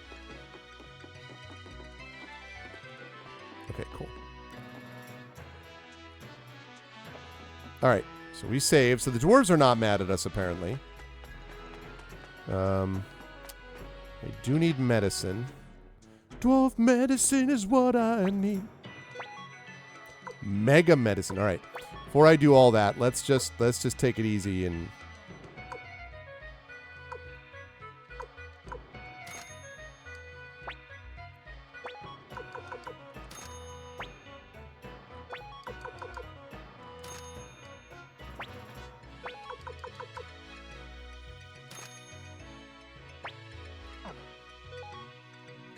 Eventually, I'll want to get Mega Medicine, but not now. Okay. Feeling better about that. Hey, wait! Are you one of those humans or whatever? Those humans? You know? This windmill generates the power of lightning. Among us dwarves, it's said to be one of our best-kept secrets. Not anymore! Hey, the dwarves have lightning! Just joking. I'm just kidding. Just kidding. Okay. Right, this is what I was looking for. Oh, and I can appraise. I got something which I can appraise, which hopefully is worth money.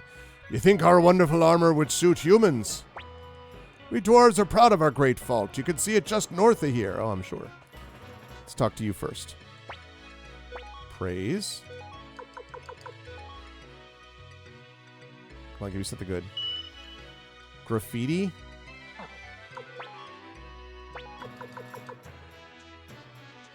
Was hoping for something better, but okay. Oh my god, look at that armor. Oh, it's so good. It's so good. It's so good. Oh my god. All right.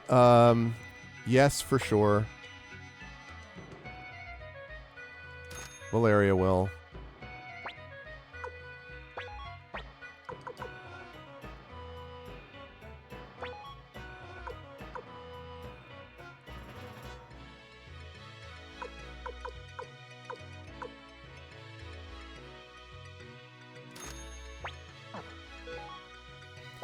Everything is so expensive. Half helmet. All right, and you now are going to trade. Was it Kirkus has that? Yeah. Okay. Better. So I played Suikoden 1 about halfway through, way back in the PlayStation 1 era. So I played it on the PS1 about halfway through, and then I don't remember why I stopped, honestly. I just kind of drifted away from it for some reason. And now I've come back to it. I have never played, on the other hand, Suikoden 2. So, yeah. Can I sell some stuff? What have you got to sell? Oh, yeah, the Killer Orb. I need to sell the Killer Orb.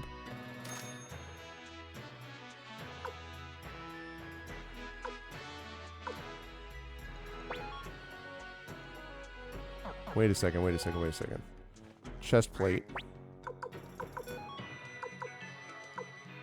Okay. I need to put on that. I need to double check.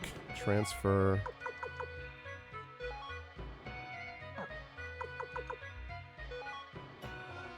She already has a chest plate. Plus 7. Plus 10.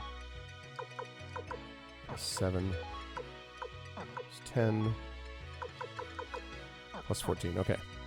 So I can sell that too. Okay. That's a little bit better. And I hate having like zero money. So anyway, yeah, so this is I've played many RPGs, but this is the first one that I've played that is this is the first time that I'm going to be playing the whole game. And also, obviously, never played the HD remaster before. Why are the kobolds so subservient to the Empire? They attack us so indiscriminately. I think about all this all the time when I'm just sitting here randomly in my chair staring at this wall. All right, bye now. Have fun storming the... Okay. So... I need to... Do you have any orb places here? It'd be really useful if you did. Do you have any... Can I actually get up the stairs is the question.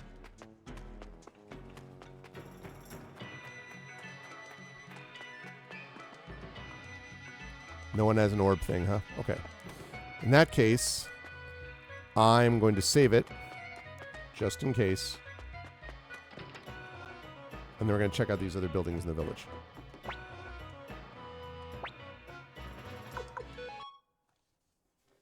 Time to save. All right. Let's go. All right. Now...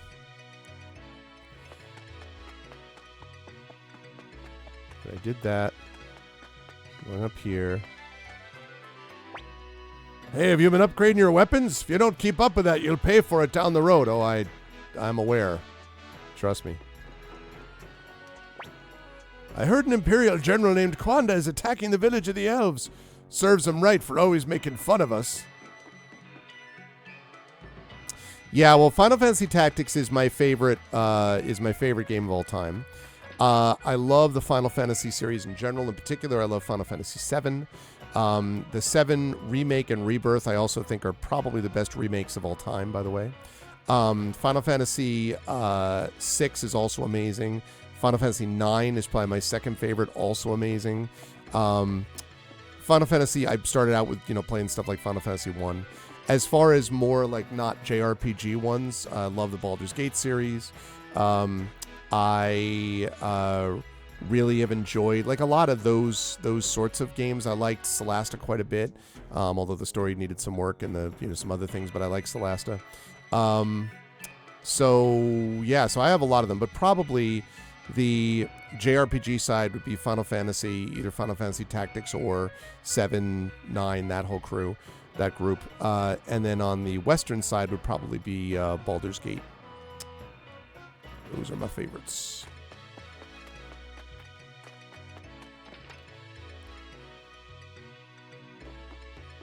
All right, who are you? We hate the elves and they look down on us. Been that way for so long, no one can even remember how it all started. I'm gonna be strong enough to beat elves and humans. With your Scottish accent. I'm gonna study hard and be smarter than elves or humans. And I'm gonna run around you faster than elves or humans.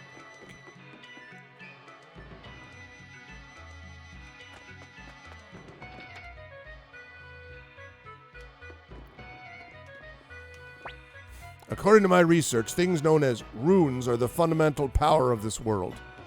Okay. I did know that there's a Suikoden Tactics. I have never played it and know nothing about it, other than I knew that it existed. Oh, I already saw that.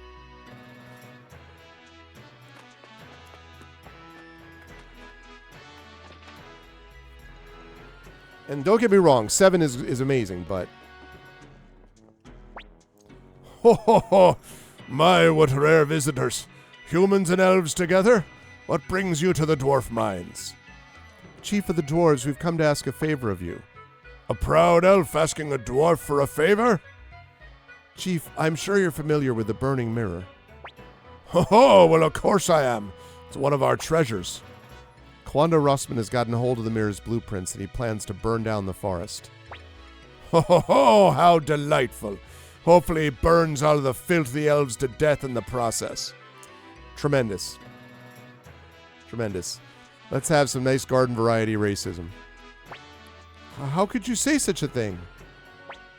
Besides, do you expect me to believe some dim-witted humans managed to steal the blueprints from us? But it's the truth. A man named Kage stole the blueprints. Ho ho! In that case, why don't you give it a try? Prove to me you humans are capable of breaking into our vault and stealing our blueprints. Alright, we'll give it a try. Ho ho ho! It should be entertaining. Try to steal the flowing water cane from our vault. Do that and I'll believe you. The vault's located just north of this village. was too large to be built here. How about I want to back?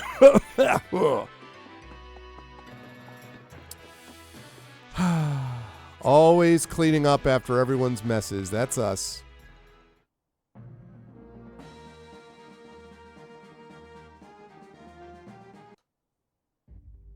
I know, right? The chief told me everything. How the hell did the chief get to you this fast? There's no way an elf could crack the security of that vault. Well, good luck.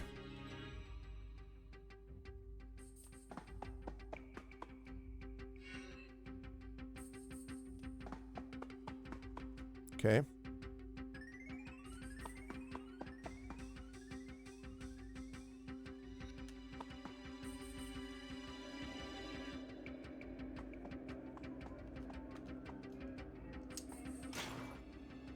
Okay.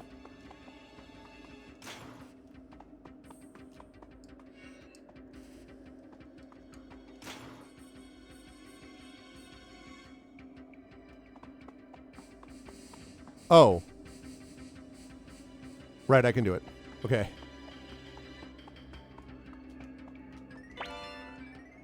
Obtained a sunbeam orb. Still wish they had an orb there, but they didn't. No, okay.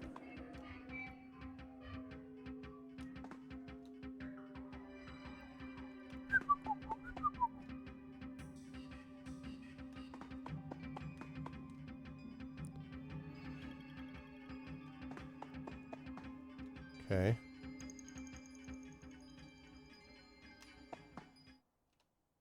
Aha! Death machine? This seems problematic. I probably should have fought it normally.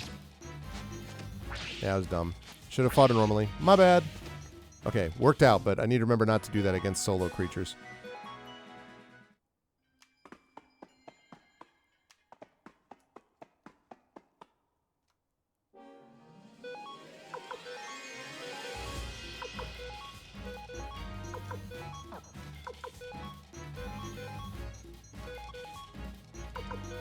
No, I want to save that.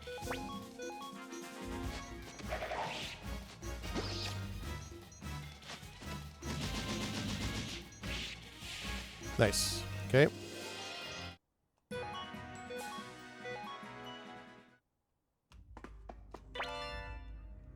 Okay, not going to complain about that.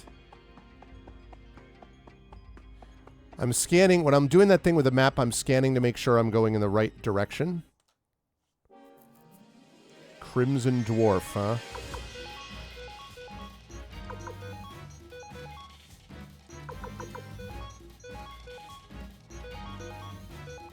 Go.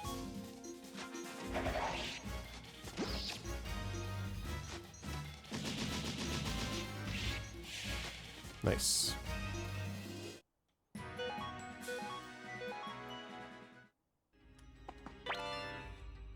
Magic robe. All right.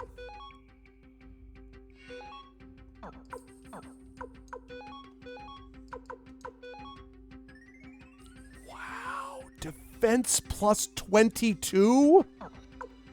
Dang.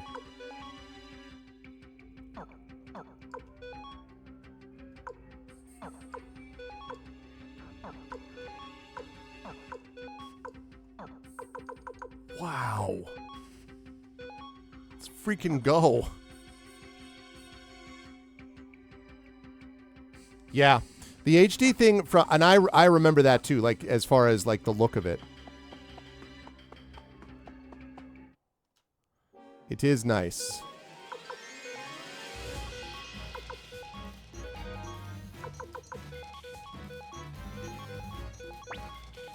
Go. Wow, let's go with some crit hits. Yeah, I've heard some people say that they didn't like the look. I don't know. I kind of have liked it though. Another blue ribbon.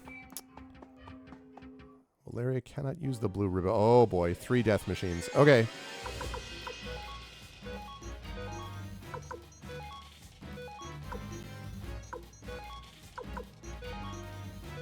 Oops, nope.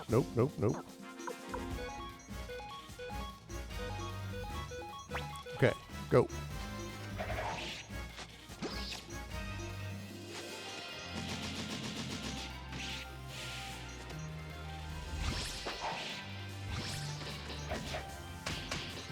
Missed it. Nice.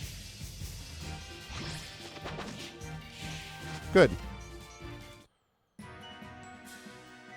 Outstanding. Okay. Oops, wait, what? Sure.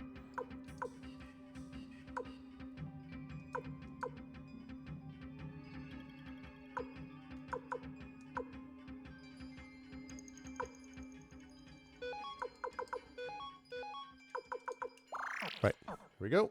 All right, move.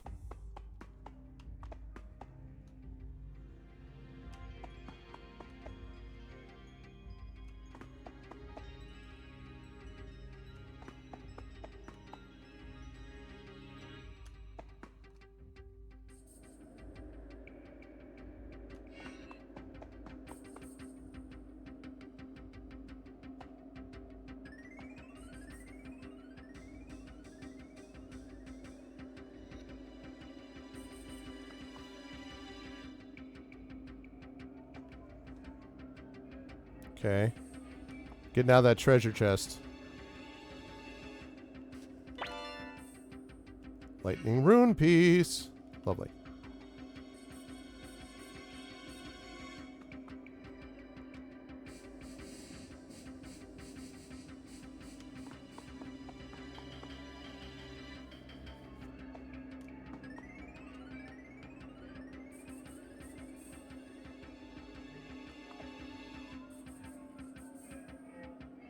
Nice. Okay. All right.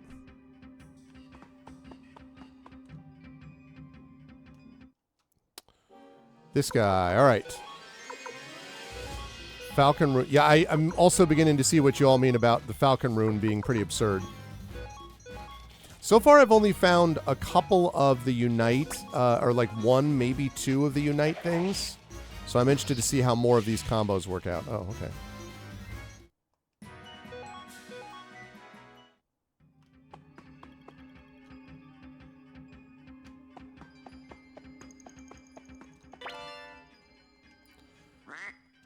Pointy hat. Let's see. He has a pointy hat. He's wearing a pointy hat. Kirkus, can you wear a pointy hat? Can you wear a pointy hat?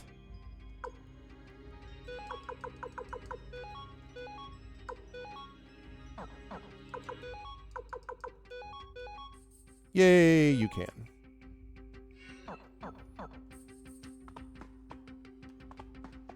Oh, let's go. Dex room piece. Damn it.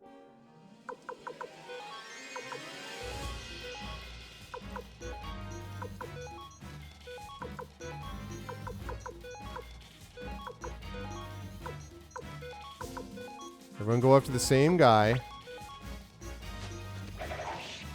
Take them out, and then they'll go after everybody else. Yeah, well, you can have it, but it's really more sort of narratively assumed than it is mechanically presented. So, I think you guys can handle this the rest of the way. Okay.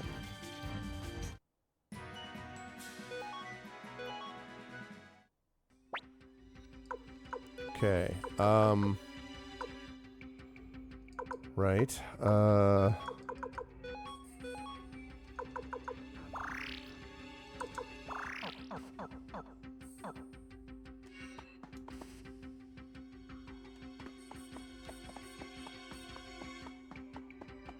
Nice. Okay. Good. Obtain medicine. Outstanding. All right. I got to transfer some stuff around. You do not need 2 medicines. He's got 2 medicines. All right. Pawn, you put the lightning rune piece with Kirkus. And then...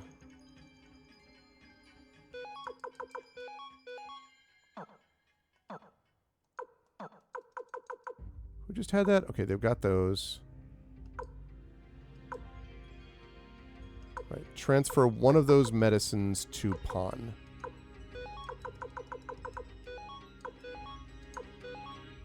Great. Wonderful. Battle time. All right, that's fine. It's all fine. The fact that you could just use the Falcon Rune over and over again, and you don't lose balance, and you don't, it's not limited use and everything. That's pretty sick. I'm going to be sad if Valeria's like, okay, now I'm going to leave forever.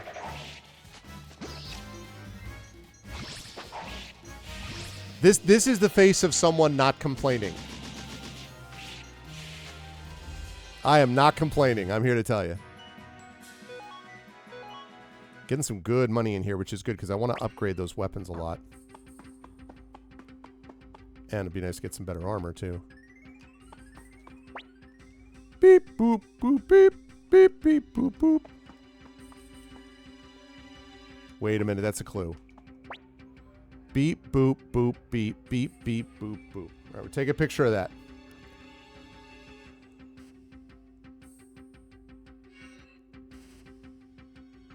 Taking a picture of that, that's going to be important. Oftentimes, chat, I'll just be thinking about that, and I'll just say things like beep, beep, boop, boop, beep, boop, boop, beep, and also beep, beep, boop, boop. There's no reason to be nasty and say boop, boop, boop, beep. You know what I'm saying? Yeah, I mean, I'm used to that with the JRPG side of things, and I have to say, Osmosis, that we'll see how Suikoden 2 gets. I've played Trails in the Sky on this channel, which was great. But oh my God, was it long. And so for a stream point of view, being able to have something that lets me also focus on chat and not be so like, you know, like locked in that I can't focus as much on chat, be able to chat with you folks, that is something which is a benefit. So I'm okay with it. If I were playing nothing but this kind of thing all the time, I probably would be like, I need to get to something a little bit more complex. But I don't mind doing these things because I have not had the experience. I still enjoy aspects of the story, the mechanics, and also seeing how it fits in with other RPGs within the genre. So,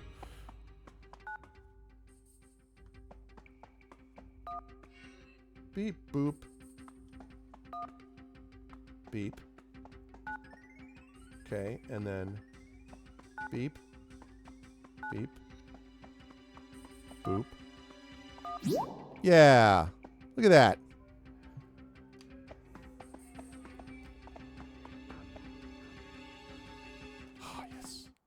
I love not missing something when I'm like, ha ha ha. It's also it's got Breath of Fire 3 vibes too, which was cool in its own way.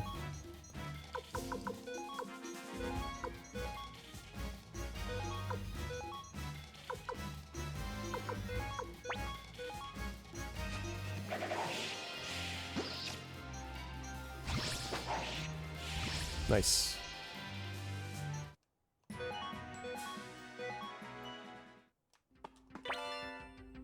Mega Medicine. Yay. Which means by the law of symmetry, this should also lead to that. Let's go. 5,000 potch. Nice.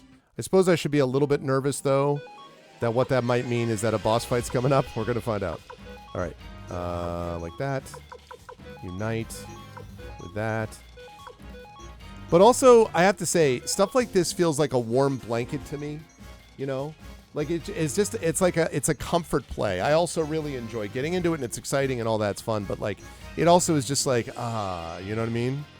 So,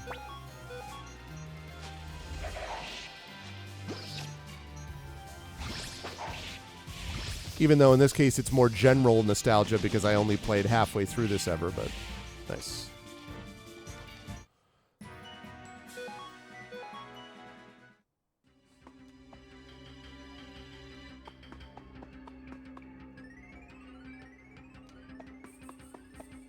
Okay. Oh boy. Yep. Escape talisman will be useful. Okay, gotta go right.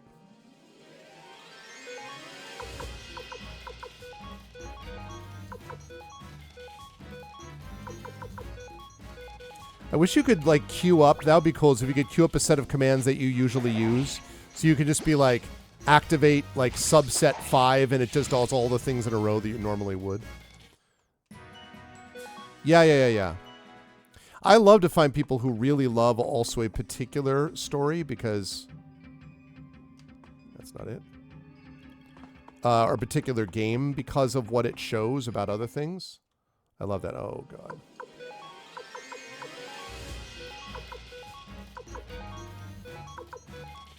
Whenever I do this, what I'm thinking of in my mind is don't forget where I was going. That's the key.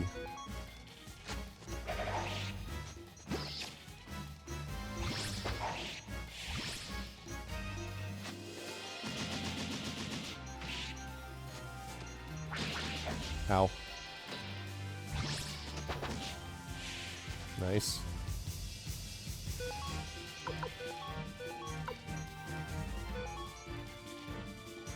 Let's go with items. 1 medicine to Valeria. I have to remember that that's that Victor has that one.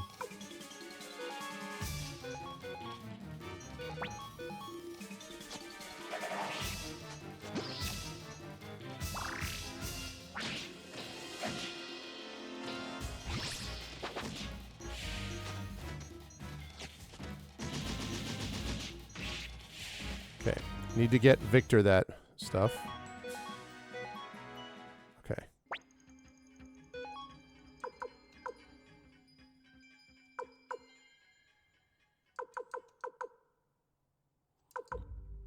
Need to get Victor some medicine.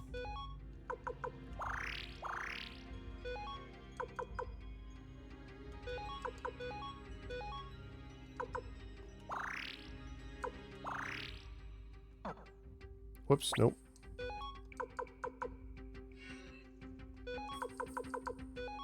Transfer to Victor. Great.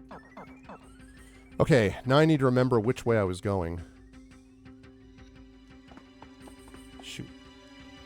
This may be dangerous, but I'm trying to find out. Yeah. Wild boar. Never lose it. I think I can do wild boar.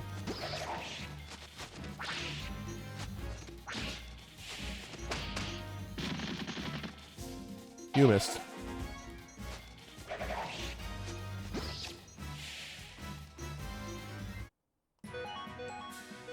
Okay, going this way.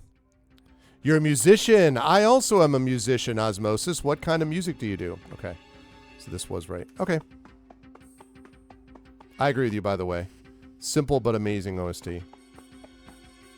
One of the things I love about Tactics, by the way, is the incredible OST.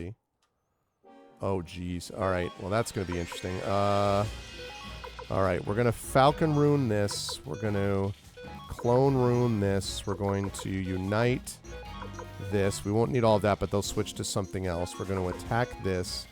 And we are going to Finger of Death this guy. Go.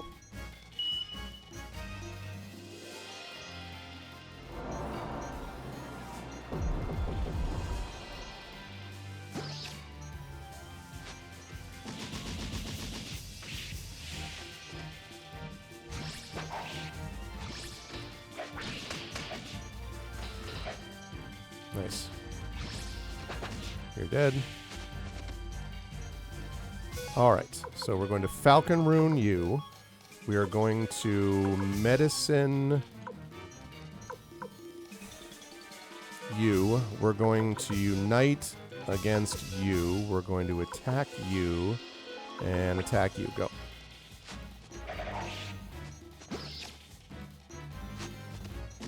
Kind of a waste. You probably had like 5 hit points left, but that's okay.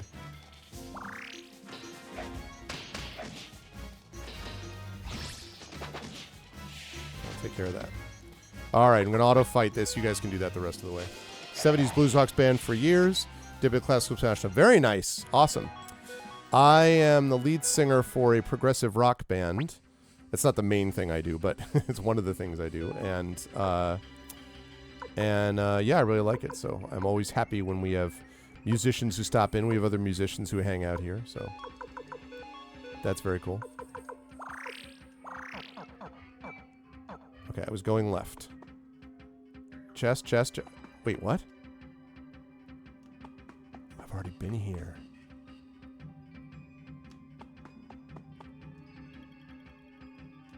Oh my god, I already went here.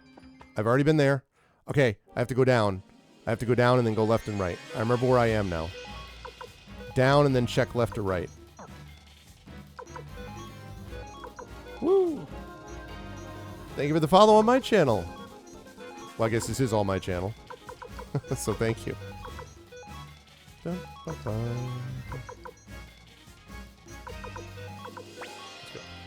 Ah, thank you. Yep, in fact, we're going after my stream tonight over on GOG. I'm going to a Sunset concert. Then when I get back, I got a lot of stuff to do to catch up on that I could not do while I was gone at Gen Con. So. Okay, good. I'm going down and then right and left. Okay.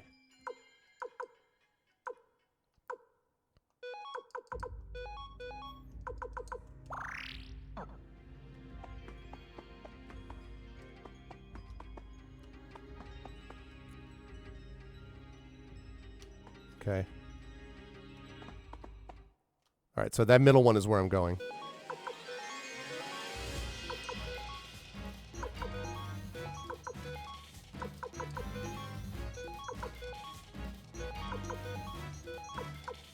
Go.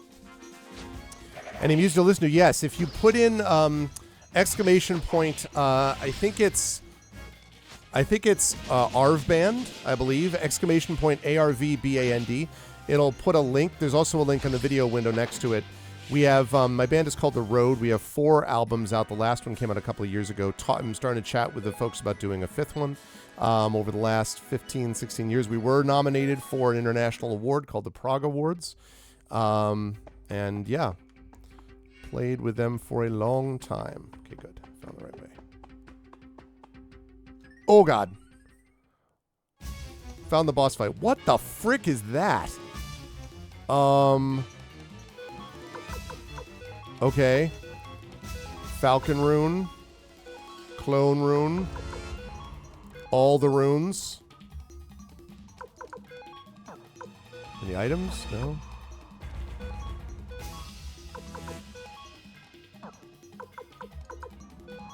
Finger of Death is never going to work on a boss, so... I think I... Oh, no. Oh, thank you. I'm glad, Prince Justin. I'm very proud of that song. ARV Band. That's A-R-V as in Victor.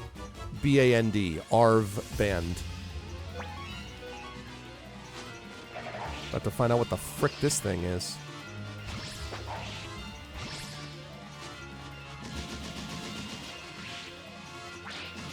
Ow. Okay, we did do a lot of damage there. We're going to do that again. Second verse, same as the first, except you are going to do medicine for yourself. Which I should have given more to, but that's okay.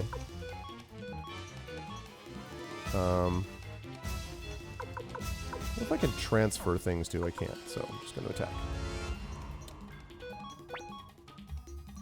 Yeah, so exclamation point A-R-V as in Victor, B-A-N-D.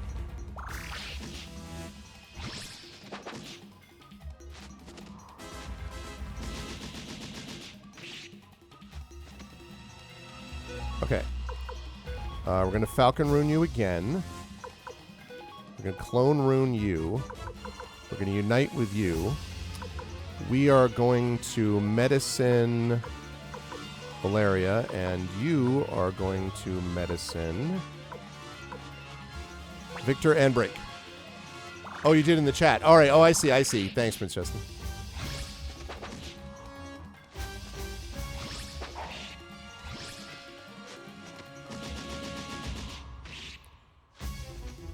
Well, this guy can take a punch.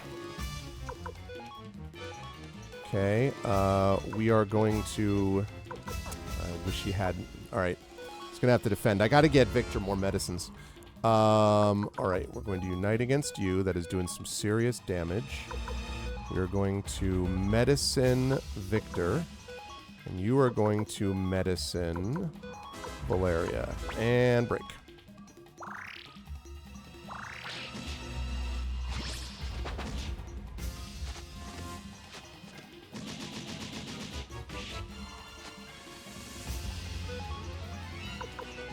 Okay, Falcon Rune you. You are going to Clone Rune you. You are going to unite against you. You are going to medicine again Valeria. And you are also going to medicine Valeria because she really needs to get higher up there with levels. Or with hit points, rather. Good, thank you. Oh, crap. Oh, okay. He just got that off. He's like, ah. Okay. No problem. Could have been a lot worse. I will happily take that. All right, I got to give medicine to Victor. So we're going to transfer.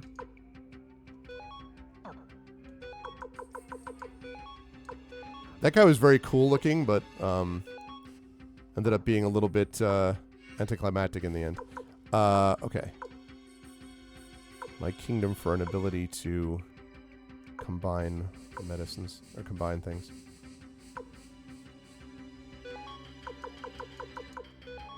Alright. You go up there, you go up there, you go up there, you go up there, and you go up there.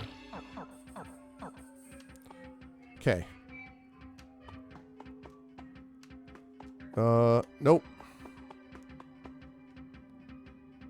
Haha, let's go. Protection rune piece. Okay, get to the right.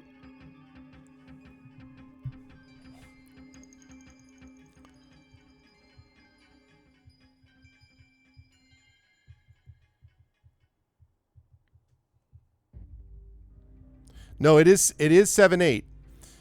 Yeah. Bomba bomba bada da bomba bomba bada da 1 2 1 2 1 2 3 1 2 1 2 1 2 3. Yeah, 7-8. I see you're at the bottom of the vault now. This guy does hit hard. I am at the bottom of the chat. That's good. What's with intent? What's up, man? Uh-oh, I'm fighting a death machine, and they look worse than the last death machines. Okay, it's all right. We got this. I'm going to have to, and the thing is, I'm going to have to do this, and then I got to get, right after this section, I've got to get out of here so I can set up for my GOG stream, which is at the top of the hour. I'm going to use Finger of Death on one of these guys just to be on the safe side. Sounds so out of tune, yet not. Yes. Yes. A lot of, there's a lot of King Crimson influence in the band from the guitarist who was there at the time. The guy who co-founded the band with me a long time ago is not with the band anymore, but, so yeah. And it's got some, Robert Frost vibes, because it was, I write the lyrics, so it was, oh, great. So the road less traveled, two roads diverged in a yellow wood, if you're familiar with that poem. Flowing water cane. Yay! Dwarf treasure. And also, guess who's not going to go through all that again? Let's go. Get out. Hey, I got it. Well, good luck. Oh, I don't need it.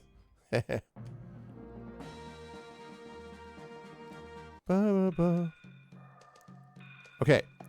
Time to upgrade my rest of my weapons. Oh, wait. Actually, wait.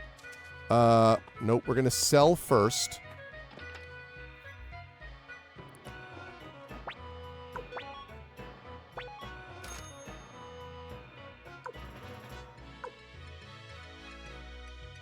Okay, I'm not going to need 2 blue ribbons. That's fine.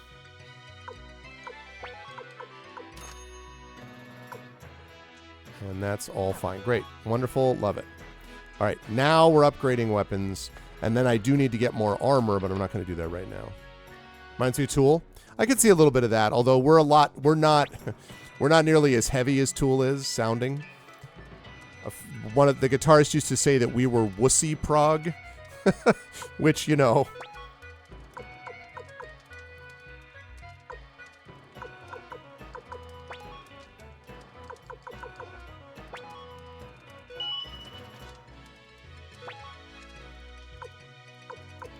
But I had another one. Oh, protection room beast. What am I doing? These things are not attachable. I was thinking of them as attachable. Yeah, that was totally my bad. I could have used that earlier, but oh well. I would like Valeria to have this because I think I'm going to be using Valeria a lot. Okay. Now, upgrade.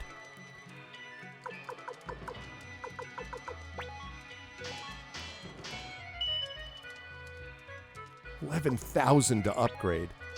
Wow.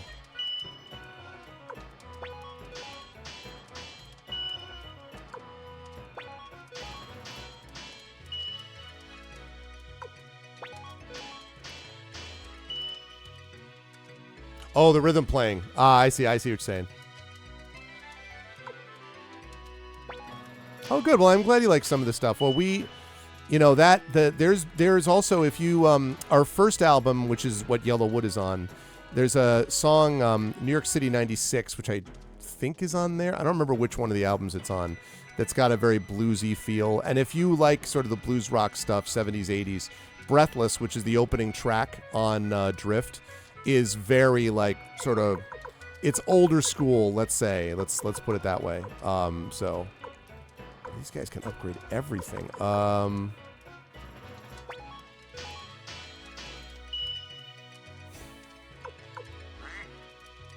have enough money. No, I sure don't. Okay. Great. Okay, now we're going to save it.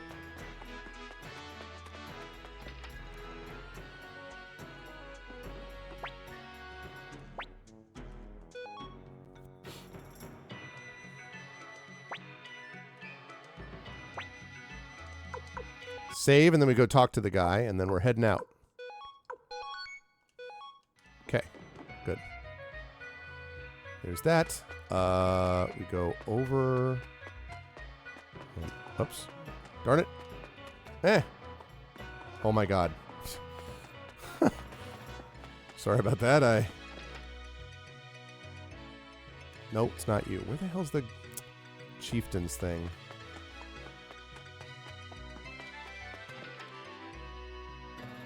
There we go. Hey, guess what? Ho, ho, ho. I can't believe it. You actually managed to break into our vault. Fine, then, I'll believe your story. A burning mirror is a devastating weapon, but it can be shattered in an instant if you use another of our treasures, the Firewind Cannon. I'll have one built for you immediately. You can just do that? Like, this factory stuff is off the chain, man. We thank you, Chief of the Dwarves. Commander Arvin, let's return to the village to deliver the news. I'm certain the Chief of the Elves will believe us now. Good luck, kiddo.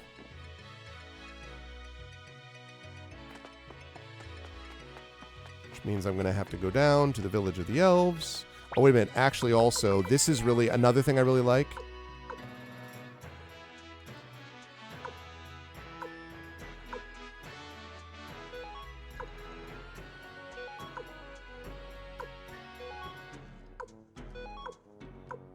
Okay.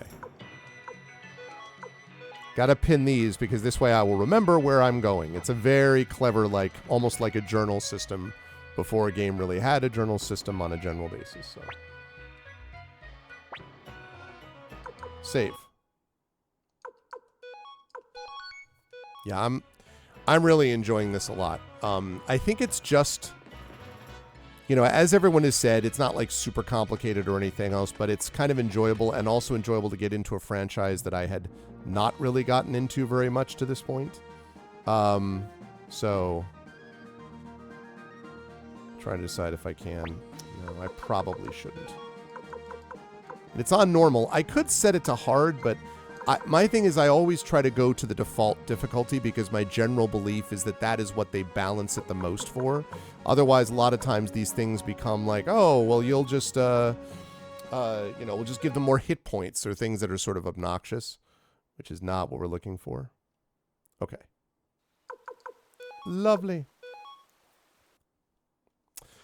So, very excited to get more into this game. I am really enjoying this a lot, and I think it's good for the stream, and I dig it. So, I am having more playtime will happen with this as time goes along. But now what I need to do is I need to get over to GogCom's Twitch channel because at 4 p.m. Eastern, I will be playing some more of the Lamplighters League, which if you have not seen played, you should definitely check out. Very cool game from the amazing folks at Harebrained Schemes. Now, as far as this month's schedule is concerned, if you type in !calendar, you will see the details about what's going on this month. Right now, that calendar looks really empty because I have been away and I just got back again. And so now I'm going to be catching up and doing all that stuff. So on my list is to fill out the schedule. Triffid did a lot of that work already, and I'm going to be filling it out so that everyone else can see it. So within the next couple of days, that should be set to go. But I will be streaming again, as I usually do, on Thursday night, and I will be, I imagine, playing more of this game. There is some more Gloomhaven in our future at some point with Zach, but he's got a going gig that makes it difficult for him to do Thursdays, and I've got stuff going on other days, so it's not always easy to figure out. But we will try to figure out a time to actually do it. And then I believe it is on Saturday, but let me just double check. Sounds good. Thank you, Dink. Thank you, Osmosis. Always a pleasure to see you folks again soon. So let me just make sure. Check this out, and I go down to this.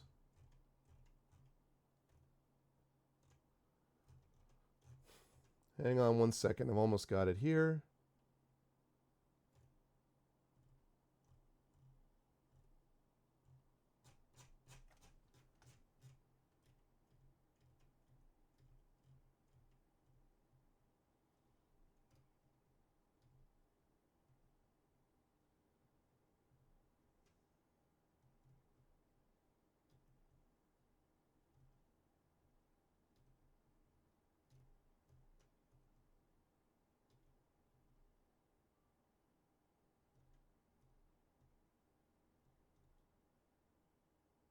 Okay, got it. August 8th. So August 8th, as I move over here and switch this like this. So August 8th, this coming Saturday is what that's known as, will be the launch of Dragonlance. So Dragonlance is coming, Shadow of the Dragon Queen. Those of you who are familiar with the mid-'80s novels that became kind of cult classics, I guess you could say, more than that probably. Dragonlance begins on Saturday. We have videos all set to go. We have overlays all set to go that I'm going to be downloading and figuring out and installing again today and tomorrow over the next couple of days as I get everything squared away and caught up on. But I am very excited for that. That is happening on Saturday. You will definitely want to be there for that, for Dragonlance. And then we'll be back with stuff coming up next week. You will have, as I say, more community D&D from the Shadow crew. You will have more community D&D from the amazing Prince Justin. It's going to be amazing. Yes, a long stream. That's basically it. It's just going to be praising Takesis all time. Oh, the Lord of many heads, we are thankful. The Dragon Queen of love. Yep. Mm-hmm. Yep. Absolutely. That you got it, Atero. That's basically it. That's really what most of the campaign is going to be. It's going to be several 4-hour-long sessions every month in which we basically all speak in tongues and praise Takesis. And I for one, welcome our multi-headed dragon overlord. And so that may not be exactly what we're going to do, but it is going to be fun. I'm looking forward to it. And then more of a bunch of other ones. Yeah, like just like all the best Twitch streams, it'll be completely incomprehensible, but there'll be a few people who really, really like it. Yeah, exactly. Anyway, but I'm going to rise up and get on out of here because I got to head over to GOG.com at the top of the hour for Pen and Pixels and more of the Lamplighters League. So please do join me over there for that. If you like what you saw and heard today, please follow the channel. Check out our YouTube. Thanks for everyone who was hanging out with me over on YouTube today, ! ArvTube. Trying to push that subscriber numbers, continue to push those up. So please do that. It's free for you to do that, but helps us out. Gives you access to some content earlier, which is always a good thing. While I'm on the subject, ! Gen GMs. That is the link to my YouTube stream that I do with one Mr. Zach Clay, which is my DM and GM tip show. We just recorded a new episode at Gen Con, so I'm excited for that. And you can join us over there. We are almost to 100 subscribers on that other channel as we're trying to build that up. So please do subscribe to us over there as well. And we're going to have more cool things coming from that very soon. On the Discord here, !ArvCord, hang out with the Arvanauts in between streams. Blue Sky is !ArvSky. Please follow me over there. And the website for all this, arvanelleron.com. Financially, !ArvShop. That's the merchandise area. Cool stuff for you, cool stuff for the channel. !ArvTreon is the Patreon. That's the one sitting right over there. You can get very cool stuff for you, including character backgrounds written for you and epic poems written about you and stuff like that when you support the stream through that Patreon. And we're going to be making some updates to that soon too as well. Don't forget as well the inspirations that you can get from that place too. Plus subbing to the channel, as several of you were nice enough to do today, gives you those custom sub badges and emotes to use here, there, and everywhere across Twitch. That is always appreciated also. Yeah, so you can do that, and would love to have you do that and get those awesome emotes and Twitch badges, sub badges, and also again the inspirations to help our tabletop players. On the publishing front, Icarus is my graphic novel. Please check that out. Please check out Library, my Tales and Tomes, the Forbidden Library. That's my 5e adventure and sourcebook. And please also check out Greyshade. That is my Greyshade IP. Greyshade, Renegade, and Heretic, the Grey Assassin trilogy, critically acclaimed, award-winning. You can get those there. You can also get the audiobooks of Greyshade, Renegade, and Heretic there. And you can also pre-order from our very own Trent Sparks, by the way. And you can pre-order the tabletop role-playing game of Greyshade as well from lead designer and good friend Brandon O'Brien. Very excited for that too. And as always, BLM, Black Lives Matter, important to affirm and assert the significance and importance of Black lives. Hello, Echo. Good to see you. Next week, Echo, is when the nominations should be. I believe it's going to be next week. Yeah. BLM, Black Lives Matter, I'm forgetting everything because I've been away for 4 days. Help now. That's the World Health Organization page on suicide prevention. Important to reach out to others when you need help and reach out to others when they need help as well. And Ukraine, UKRAINE, to help the people of Ukraine as they fight back against an illegal and illegitimate war with bravery and courage. And we send the message, we'll do so for others in that situation in the future. Much love to the people of Minneapolis, Minnesota, to the people of Biddisford, Maine, to the people of Newark, New Jersey, to the people of Memphis, Tennessee, everywhere that is continuing to fight against federal occupation and invasion, and doing so, again, by inspiring us. Keep it up. We are winning slowly with great cost, but we are winning, and you folks are helping show the way. So please continue to do that. Much love your way. Thanks to everyone who made this an awesome stream today. Thank you to my wonderful mods, Dragon Spear, Hillness, Prince Justin, Triffity Mats, the best in the business. Thank you to my wonderful Patreon supporters and subscribers, Dragon, Hillness, Prince Justin, Triffid, Nonstop, Echo, Imaginary Exponent. So good to see you, Imaginary. Continued good luck with everything. Stay safe. Of course, much love to my wonderful viewers, Atero, Big Boss, Black Fury, Butthurt Gamer, Darth Sisu, Dink, Gaia Shield, Dragtris, Valerian Gamer, and of course, Osmosis Streams, who was here earlier on. Thank you to Shattermage and Def and Run and others who were over on the YouTube channel. And I will see you folks over on GOG in just about 15 minutes for more of the Lamplighters League. Until then, everyone, please be good to each other. And I'll catch you folks soon. Have a good day.